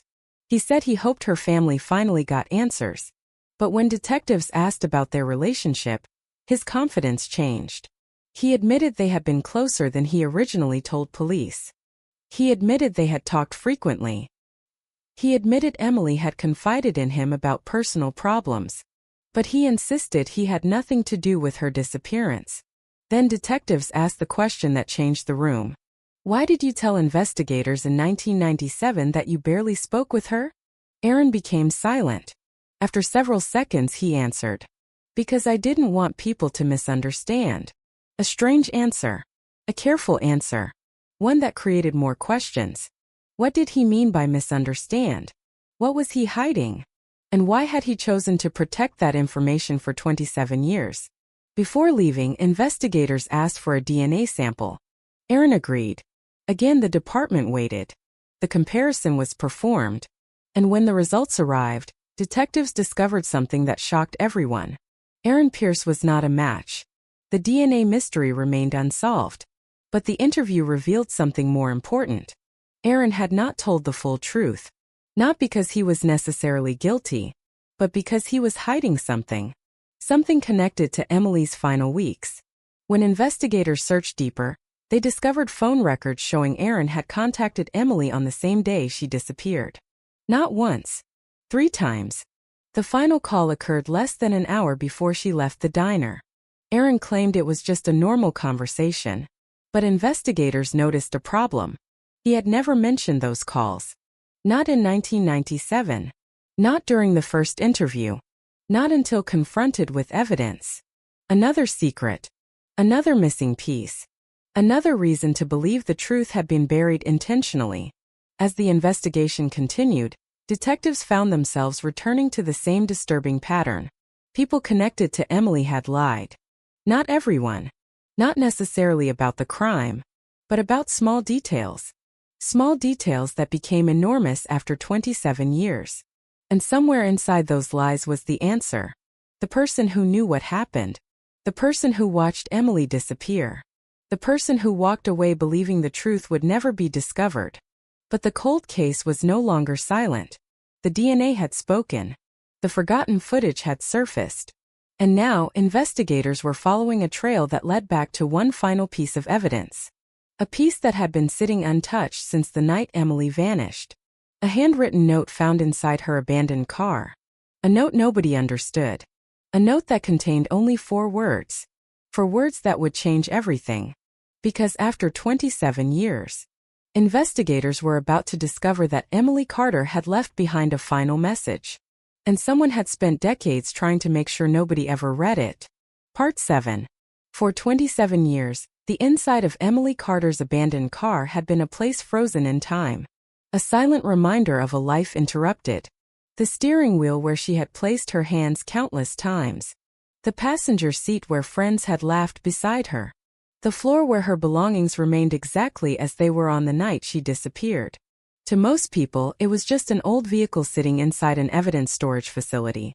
To investigators, it was something else. A final scene.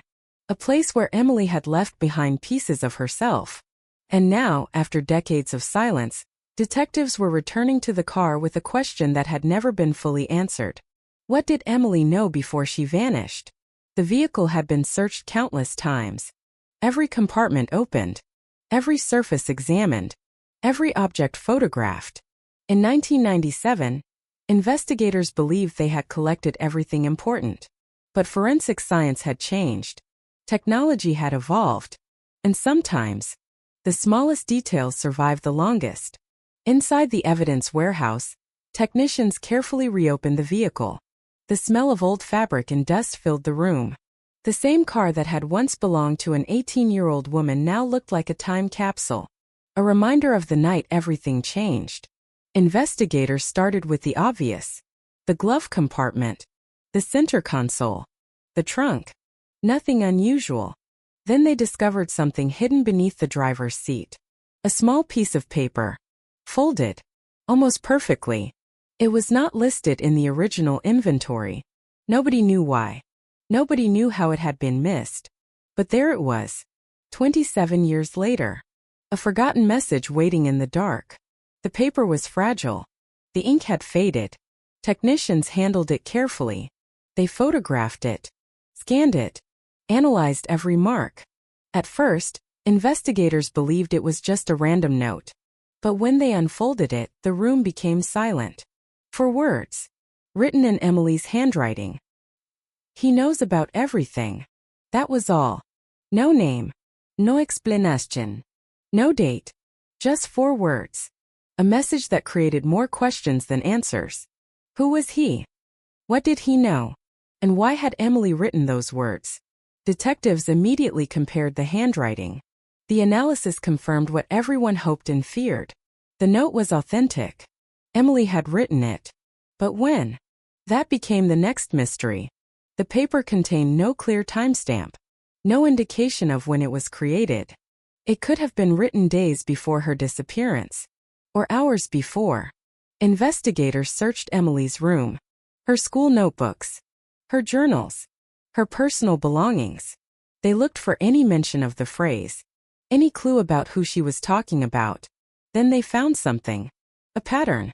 In the weeks before Emily disappeared, she had become increasingly concerned about something. Friends remembered her asking unusual questions.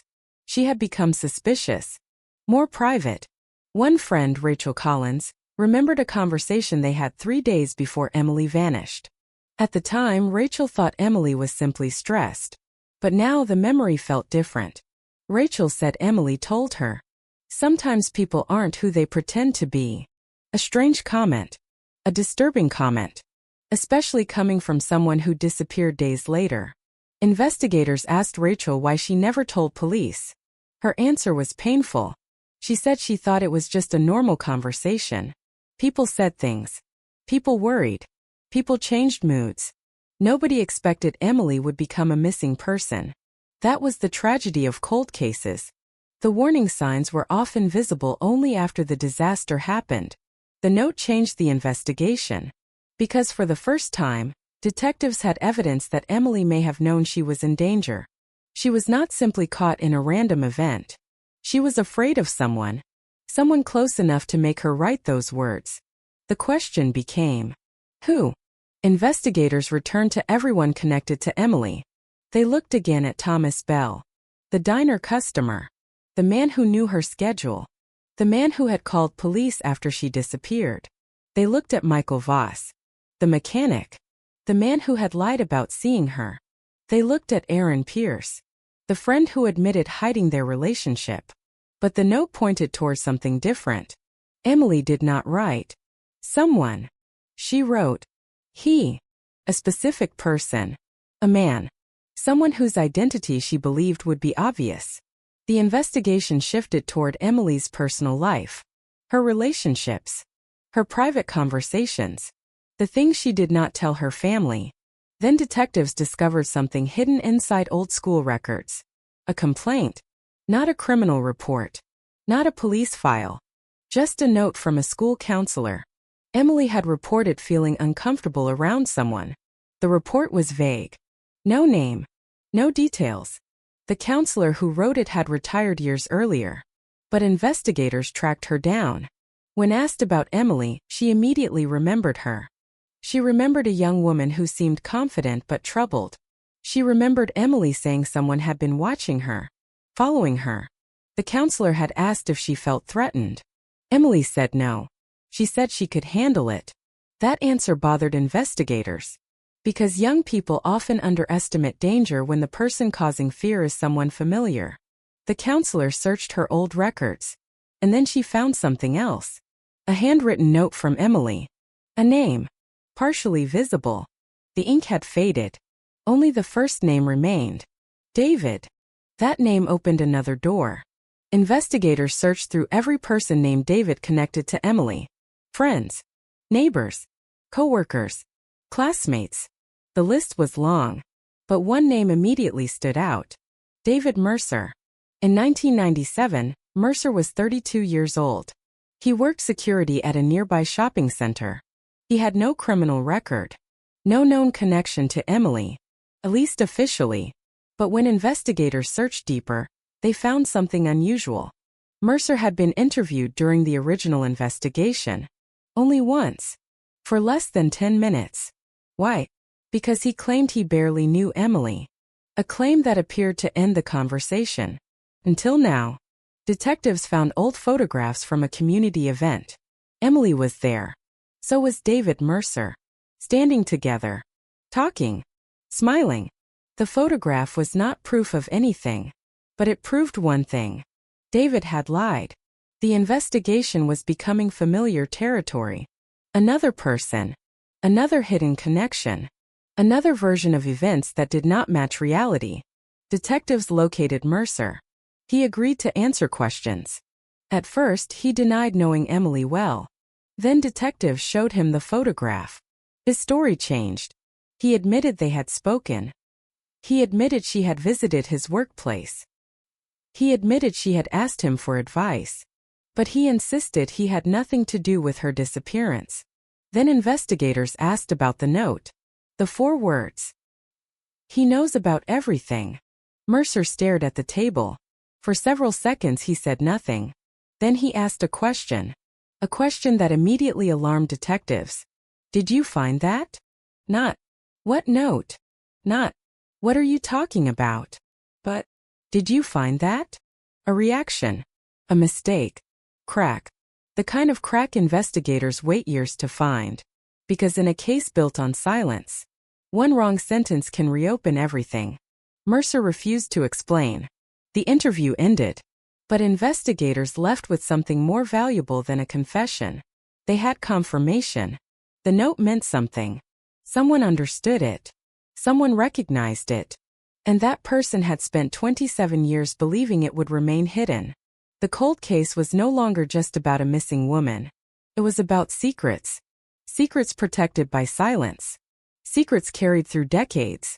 And as detectives dug deeper into David Mercer's past, they uncovered a connection nobody expected. A connection involving the night Emily disappeared. A connection involving the mysterious DNA found on the evidence. And a connection that would reveal that the person Emily feared was much closer than anyone imagined. Part 8. The words were only 4 words. 4 simple words written on a small piece of paper, hidden beneath a car seat for 27 years. But those words had done what hundreds of interviews, thousands of pages of reports, and decades of investigation could not. They had opened a door. He knows about everything. For years, investigators searched for a missing person. Now they were searching for a secret. Because Emily Carter had not written those words randomly. She had written them because something had happened. Something she believed someone understood. Something she was afraid to reveal. And now detectives had a name. David Mercer. The man who claimed he barely knew Emily. The man who changed his story when confronted with evidence. The man who recognized a message he should not have known existed. For investigators, that single reaction was impossible to ignore. But suspicion was not proof. And cold cases are built on one painful lesson. The truth does not come from what feels right. Comes from what can be proven.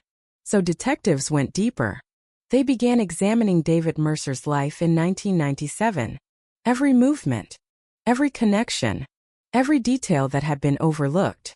Mercer was 32 years old when Emily disappeared. He worked night security at the Westbrook Shopping Center, a place located less than 5 miles from the diner. His job gave him something investigators immediately noticed. Access. He worked late hours. He knew surveillance systems. He understood blind spots. He knew how people moved through public spaces without being noticed. None of those facts made him guilty. But together they created questions. Questions that had waited 27 years for someone to ask. Investigators reviewed Mercer's original interview. It lasted only 8 minutes. 8 minutes for a man who had been near the area where Emily vanished. 8 minutes for someone whose name would later become central to the case. The original detective had written, "Subject claims no close relationship with victim. No further action required." That sentence bothered Sarah Mitchell. No further action required. A phrase that appeared thousands of times in old investigations. Sometimes it meant investigators had found nothing. Sometimes it meant they had simply run out of time. And sometimes it meant someone had been overlooked. Detectives interviewed former employees at the shopping center. One former coworker remembered Mercer differently. His name was Paul Jennings. He worked with Mercer in 1997. When investigators asked about him, Jennings hesitated. Then he said something unexpected. David always knew more than he said. Detectives asked him to explain. Jennings described Mercer as quiet, observant, someone who noticed details other people missed. He remembered Mercer asking strange questions after Emily disappeared. Questions that seemed unusual, like whether police had found anything, whether investigators had discovered who was responsible, whether they had searched certain areas. At the time, Jennings thought Mercer was simply curious. But years later, those questions felt different. Especially after learning about the note. Investigators asked Jennings the question that mattered most. Did Mercer ever mention Emily before she disappeared? His answer was immediate. Yes. That was a problem. Because Mercer had told police he barely knew her. Jennings said that was false. He remembered Mercer talking about Emily several times. Not romantically. Not openly. But enough to suggest familiarity. The investigation gained momentum. Detectives began mapping Emily's connections. Patterns started to emerge. Many people around her had not told complete truths. Some lied because they were embarrassed. Some because they wanted to avoid attention. Some because they were protecting someone. But one thing became increasingly clear. The original investigation had not failed because there was no information. It had failed because information was scattered, hidden, ignored, forgotten. The next breakthrough came from a place nobody expected. A storage unit. Investigators discovered that David Mercer had rented a storage unit in 1998. A year after Emily disappeared. The unit was eventually abandoned. Its contents were auctioned. But before the items disappeared, records showed that several boxes had been removed. The person who removed them? David Mercer himself. The timing immediately caught investigators' attention. Why was he clearing out a storage unit shortly after a major investigation had begun? Again, it was not proof. But it was another unanswered question. Detectives tracked down the person who bought the remaining contents. A man named Carl Benson. He had purchased the abandoned unit years earlier and kept some old items because they seemed unusual. Inside one box, he found personal documents, old photographs, letters, and something else. A notebook. When investigators examined the notebook, they found entries dated from 1997. Most were ordinary. Work notes, expenses, daily reminders. Then one page caught their attention. A single sentence. Written 2 days before Emily disappeared. She finally knows. Nothing else. No explanation. No name. No context. Just 5 words. The same pattern. Fragments. Half-truths. Messages without answers. Investigators compared the handwriting. It appeared consistent with Mercer's writing. But the meaning remained unclear. Who was she? What did she know? And why did Mercer write it down? The notebook was sent for forensic testing. And once again, technology revealed something hidden. DNA was discovered on the paper. A partial profile. Not enough for identification, but enough to compare. The results shocked investigators. The DNA did not belong to David Mercer. It did not belong to Emily. It belonged to another unknown person. Another unidentified individual connected to the case. The investigation was becoming something far larger than anyone expected. Because now there were multiple unknown DNA profiles. Multiple people with hidden connections. Multiple secrets surrounding one night. The possibility that Emily had uncovered something became stronger. But what? Detectives began looking into events before her disappearance. They discovered that Emily had recently become interested in a local controversy. A financial dispute involving several businesses in Ashbrook. First it seemed unrelated. But then investigators found something surprising. David Mercer had connections to one of those businesses. So did Thomas Bell. So did another person whose name had appeared briefly in old records. A man named Richard Hale. In 1997, Hale was the owner of a construction company. A respected member of the community. Person nobody suspected. But records showed Emily had contacted his office shortly before she disappeared. The call lasted 12 minutes. Nobody knew why. When detectives asked Hale about it, he claimed he could not remember. Another forgotten conversation. Another missing piece. The pattern was becoming impossible to ignore. Emily had been asking questions. She had been talking to people. She had discovered something. And shortly afterward, she vanished. The investigation was no longer focused only on her disappearance. It was focused on what Emily may have known. Because the phrase written in her car had changed everything. He knows about everything. Maybe Emily was not warning someone about her disappearance. Maybe she was warning someone about a secret. A secret powerful enough to make people lie for 27 years. A secret dangerous enough that someone believed silence was the only solution. As detectives continued following the trail, they returned to the DNA evidence from Emily's jacket. The unknown profile had been submitted for another search. This time, investigators received a response. Not a full match. Not an identification. But a possible family connection. A distant relative. Someone who led investigators to a name they had never expected. A name connected to Ashbrook. A name connected to Emily. And a name that would reveal the most disturbing possibility yet. Because after 27 years, the person hiding the truth may not have been a stranger. They may have been someone Emily trusted completely. Part 9. For 27 years, Ashbrook lived with the same unanswered question. Where did Emily Carter go? But now, after decades of silence, investigators were asking a different question. Why did Emily disappear? Because the evidence no longer suggested a random crime. The hidden note, the forgotten phone call, the secret relationships, the DNA profiles.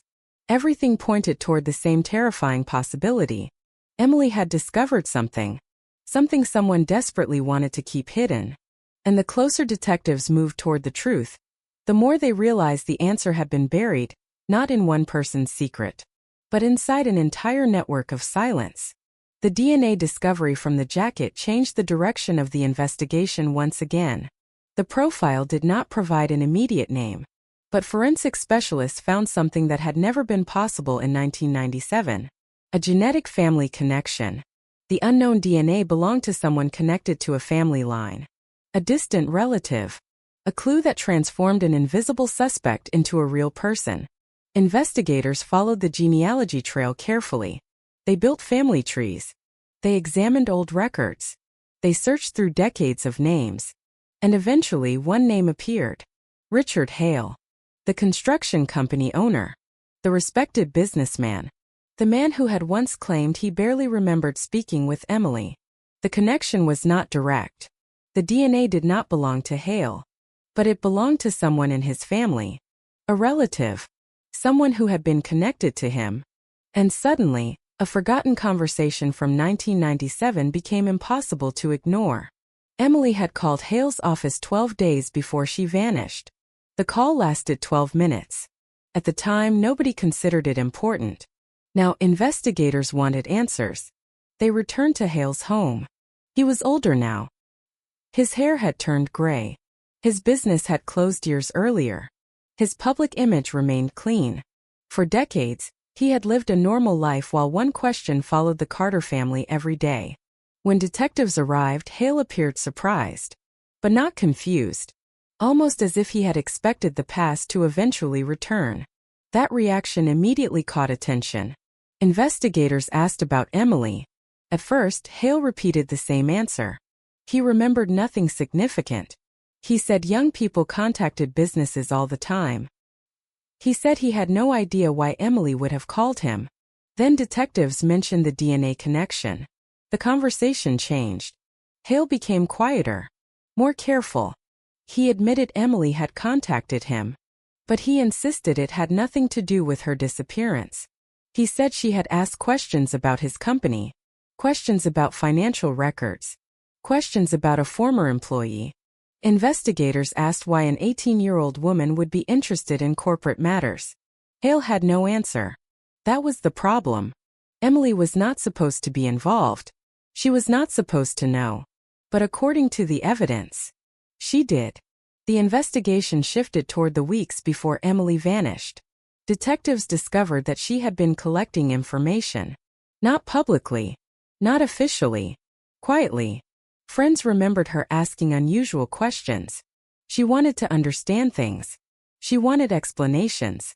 One friend remembered Emily saying, "I found something that doesn't make sense." At the time, nobody understood what she meant. Now investigators believed those words could have been the key. The question became, what did Emily find? The answer came from an unexpected source. An old computer belonging to Emily's family. Her parents had kept it stored away for years. They had never thrown it out. They could not explain why. Maybe it was because it belonged to Emily. Maybe because letting go felt impossible. The computer was outdated. The files were damaged. But forensic technicians recovered fragments. Old emails. Saved documents. Search histories. And one folder hidden deep inside the system. The folder was created 5 days before Emily disappeared. It contained scanned documents, photographs, and handwritten notes. The files revealed something shocking. Emily had been investigating a local company, Haze Construction.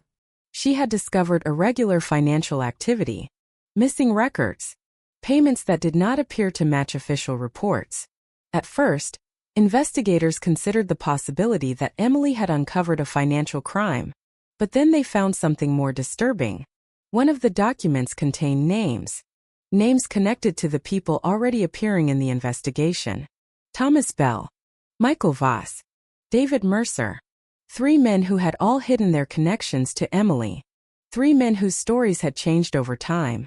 The mystery was becoming clearer. Emily had not randomly crossed paths with these people. She had been following something. She had been connecting information. And someone realized what she was doing. Investigators created a timeline. 3 weeks before disappearance, Emily's car was repaired by Michael Voss. 2 weeks before disappearance, Emily attended an event where she was photographed with Aaron Pierce. 12 days before disappearance, Emily called Richard Hale's office.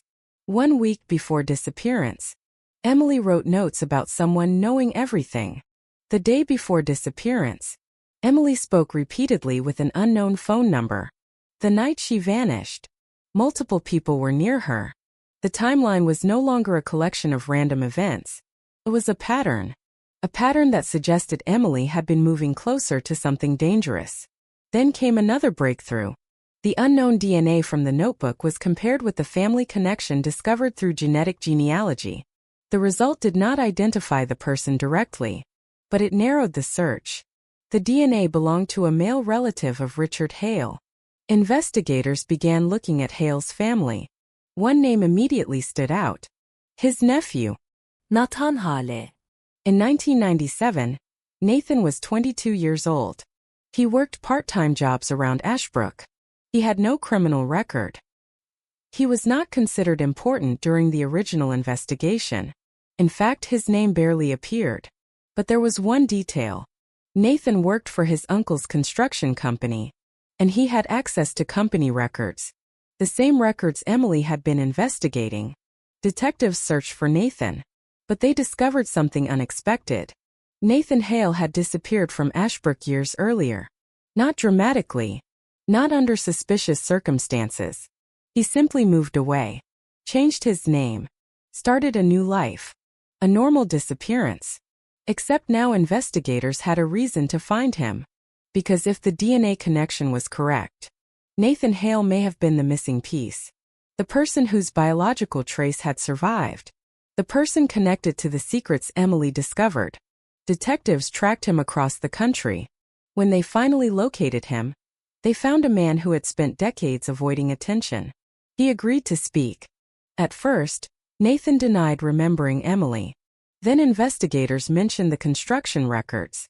His expression changed. They mentioned the DNA. His confidence disappeared. They asked one final question. Did Emily Carter ever confront you? Silence. A long silence. Then Nathan said something that shocked investigators. She wasn't supposed to find those files. The room went quiet. Because for 27 years everyone had asked who took Emily. But Nathan's words revealed something much more disturbing. Emily had not discovered something by accident. Someone had hidden something. Something worth protecting. Something worth destroying evidence over. Something worth keeping silent for nearly 3 decades. Investigators continued questioning Nathan. But before they could uncover the full story, another discovery emerged. A discovery involving the mysterious vehicle seen in the parking lot footage. The vehicle that had been hidden in the shadows. The vehicle nobody could identify. A vehicle that had been registered to someone connected to the Hale family. And suddenly, the final moments of Emily Carter's life began to come into focus. Because after 27 years, investigators were no longer chasing a disappearance. They were uncovering a cover-up. Part 10. For 27 years, the people of Ashbrook believed Emily Carter disappeared into the darkness. A young woman. A quiet parking lot. A cold autumn night. A mystery with no ending. But the investigation had reached a turning point. Because detectives were no longer searching through darkness. They were following a trail built from forgotten evidence, hidden connections, and secrets that had survived longer than anyone expected. And at the center of that trail was Nathan Hale. The name investigators had never heard before the DNA breakthrough. The man whose family connection appeared in the forensic analysis. The man who had finally admitted something impossible to ignore. Emily Carter had found something she was never supposed to find. Now detectives needed to know what happened after that discovery. Nathan sat across from investigators in a small interview room hundreds of miles away from Ashbrook. The room was plain. A table. 2 chairs. A recording device. Nothing dramatic. But after 27 years, every word mattered. Investigators began slowly. They did not accuse. They did not threaten. They asked about Emily. At first, Nathan avoided specifics. He said he barely remembered her. He said he was young. He said the past was complicated. But detectives had spent months studying the case. They knew when someone was avoiding a question. They knew when silence meant something. So they asked about the documents, the missing company records, the information Emily had collected. Nathan looked down. Then he finally admitted the truth. Emily had contacted him. Not once. Several times. She believed something was wrong inside Hale Construction. She believed money was being moved through false accounts. She believed someone had been hiding financial activity. Nathan said he tried to convince her to stop asking questions. He claimed he was protecting her. But detectives immediately noticed the problem. Protecting her from what? And from whom? Nathan's answer created even more suspicion. He said there were people involved who were more powerful than he was. People who would not want the information exposed. For the first time, investigators heard something they had suspected for months. Emily was not investigating one person. She was investigating a group. A system of people connected through business, loyalty, and fear. The question became, how far did it go? Investigators returned to the names that had appeared throughout the case. Michael Voss. The mechanic who lied about seeing Emily. Thomas Bell. The customer who knew her schedule. David Mercer. The man who recognized the hidden note. Richard Hale. The businessman connected to the financial records. First, they seemed like separate pieces. Different people. Different stories. Different secrets. But when detectives mapped every connection, something disturbing appeared. They were all connected. Not socially. Not casually. Financially. Years earlier, they had all worked with or around Hale Construction. Some were employees. Some were contractors. Some provided services. All had access to information Emily had been researching. The investigation had transformed. It was no longer about one person's actions. It was about a chain. A chain that began with stolen money and ended with a missing 18-year-old woman. Detectives searched old financial documents. The records were incomplete. Some had disappeared. Some had been altered.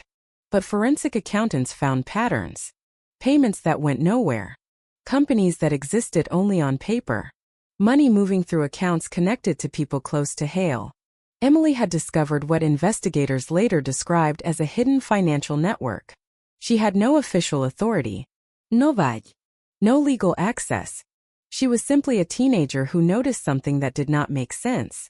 And she kept asking questions. That was the mistake someone believed she had made. She noticed. She investigated. She refused to ignore what others accepted. Then detectives returned to the parking lot footage. The unidentified vehicle. The shadowed figure. The moment Emily walked away. With the new information, analysts enhanced the image again. This time they focused on the vehicle. The shape.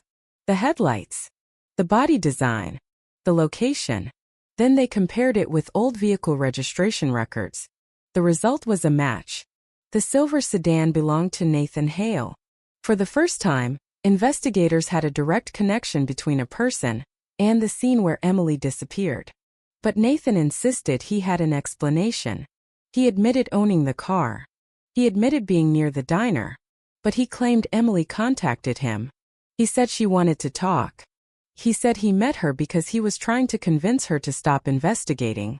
He claimed the conversation became emotional.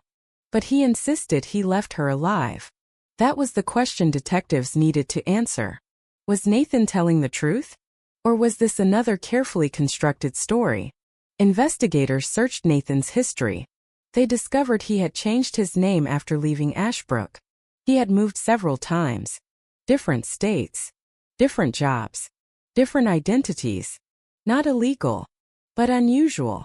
Especially for someone connected to the most famous unsolved case in the town's history. Then came another discovery. A storage unit rented under Nathan's old name.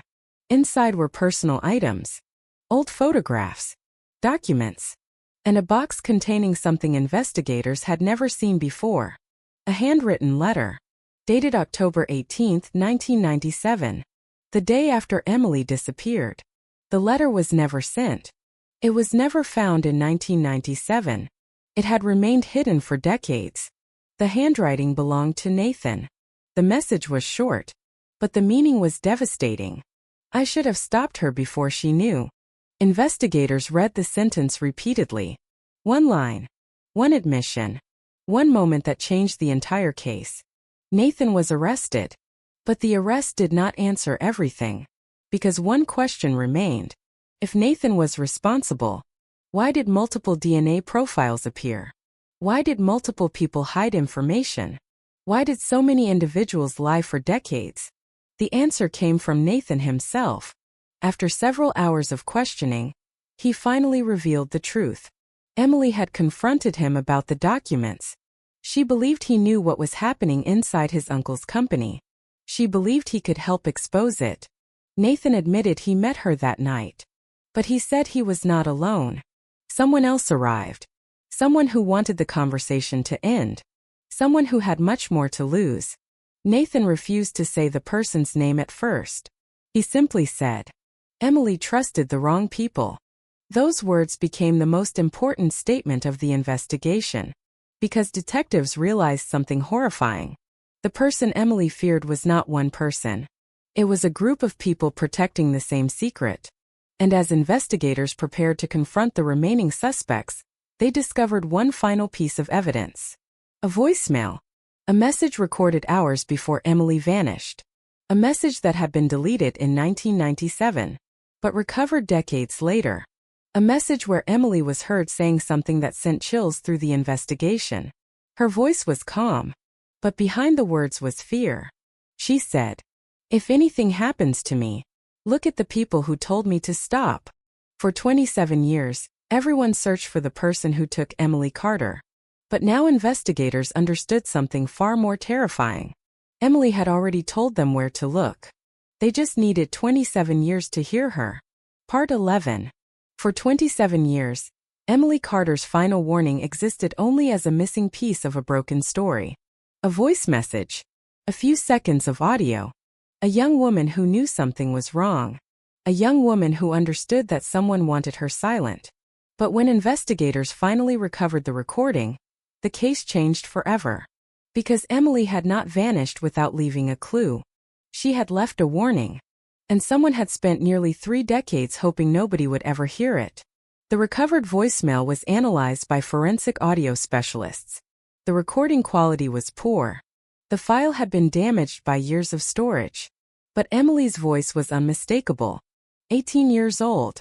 Calm. Careful. But different from the girl her family remembered. There was tension behind every word. She sounded like someone who had discovered something too dangerous to ignore. The message was only 23 seconds long. But inside those seconds was the key to the entire investigation. Emily said she had been told to stop asking questions. She said someone had threatened her. Not directly. Not with violence. was something worse. A warning. A promise that people who exposed secrets could disappear. The investigators listened repeatedly. Each time they noticed something new. The most important detail came at the end. Before the recording stopped, Emily whispered a name. A name that had never appeared in the official investigation. A name that connected every hidden piece. Nathan Hale was not the person Emily feared most. He was only the person standing closest to the truth. The person Emily believed might help her. The person who failed to protect her. The name whispered in the final seconds belonged to Richard Hale. The respected businessman. The community figure. The man who spent 27 years convincing everyone he knew nothing. The investigation moved immediately. Detectives returned to Hale's old business records. They searched properties connected to him. They interviewed former employees. And slowly the picture became clearer. Richard Hale had built more than a construction company. He had built influence. Connections. A reputation that made people trust him. That reputation became his protection. Because when Emily disappeared, nobody wanted to believe someone like him could be involved. He was the person people described as generous. The person who donated to local events. The person who shook hands with politicians. The person whose name appeared on charity signs across town. But investigators discovered another side. A hidden financial operation. False companies. Illegal payments. Employees pressured into silence. And people willing to protect the system because they benefited from it. Emily had found evidence. Not enough to expose everything, but enough to threaten everyone involved. The question investigators still needed answered was simple. What happened in the parking lot that night? Nathan Hale finally revealed the truth. He admitted he met Emily. He admitted he tried to convince her to hand over the documents. He claimed he wanted to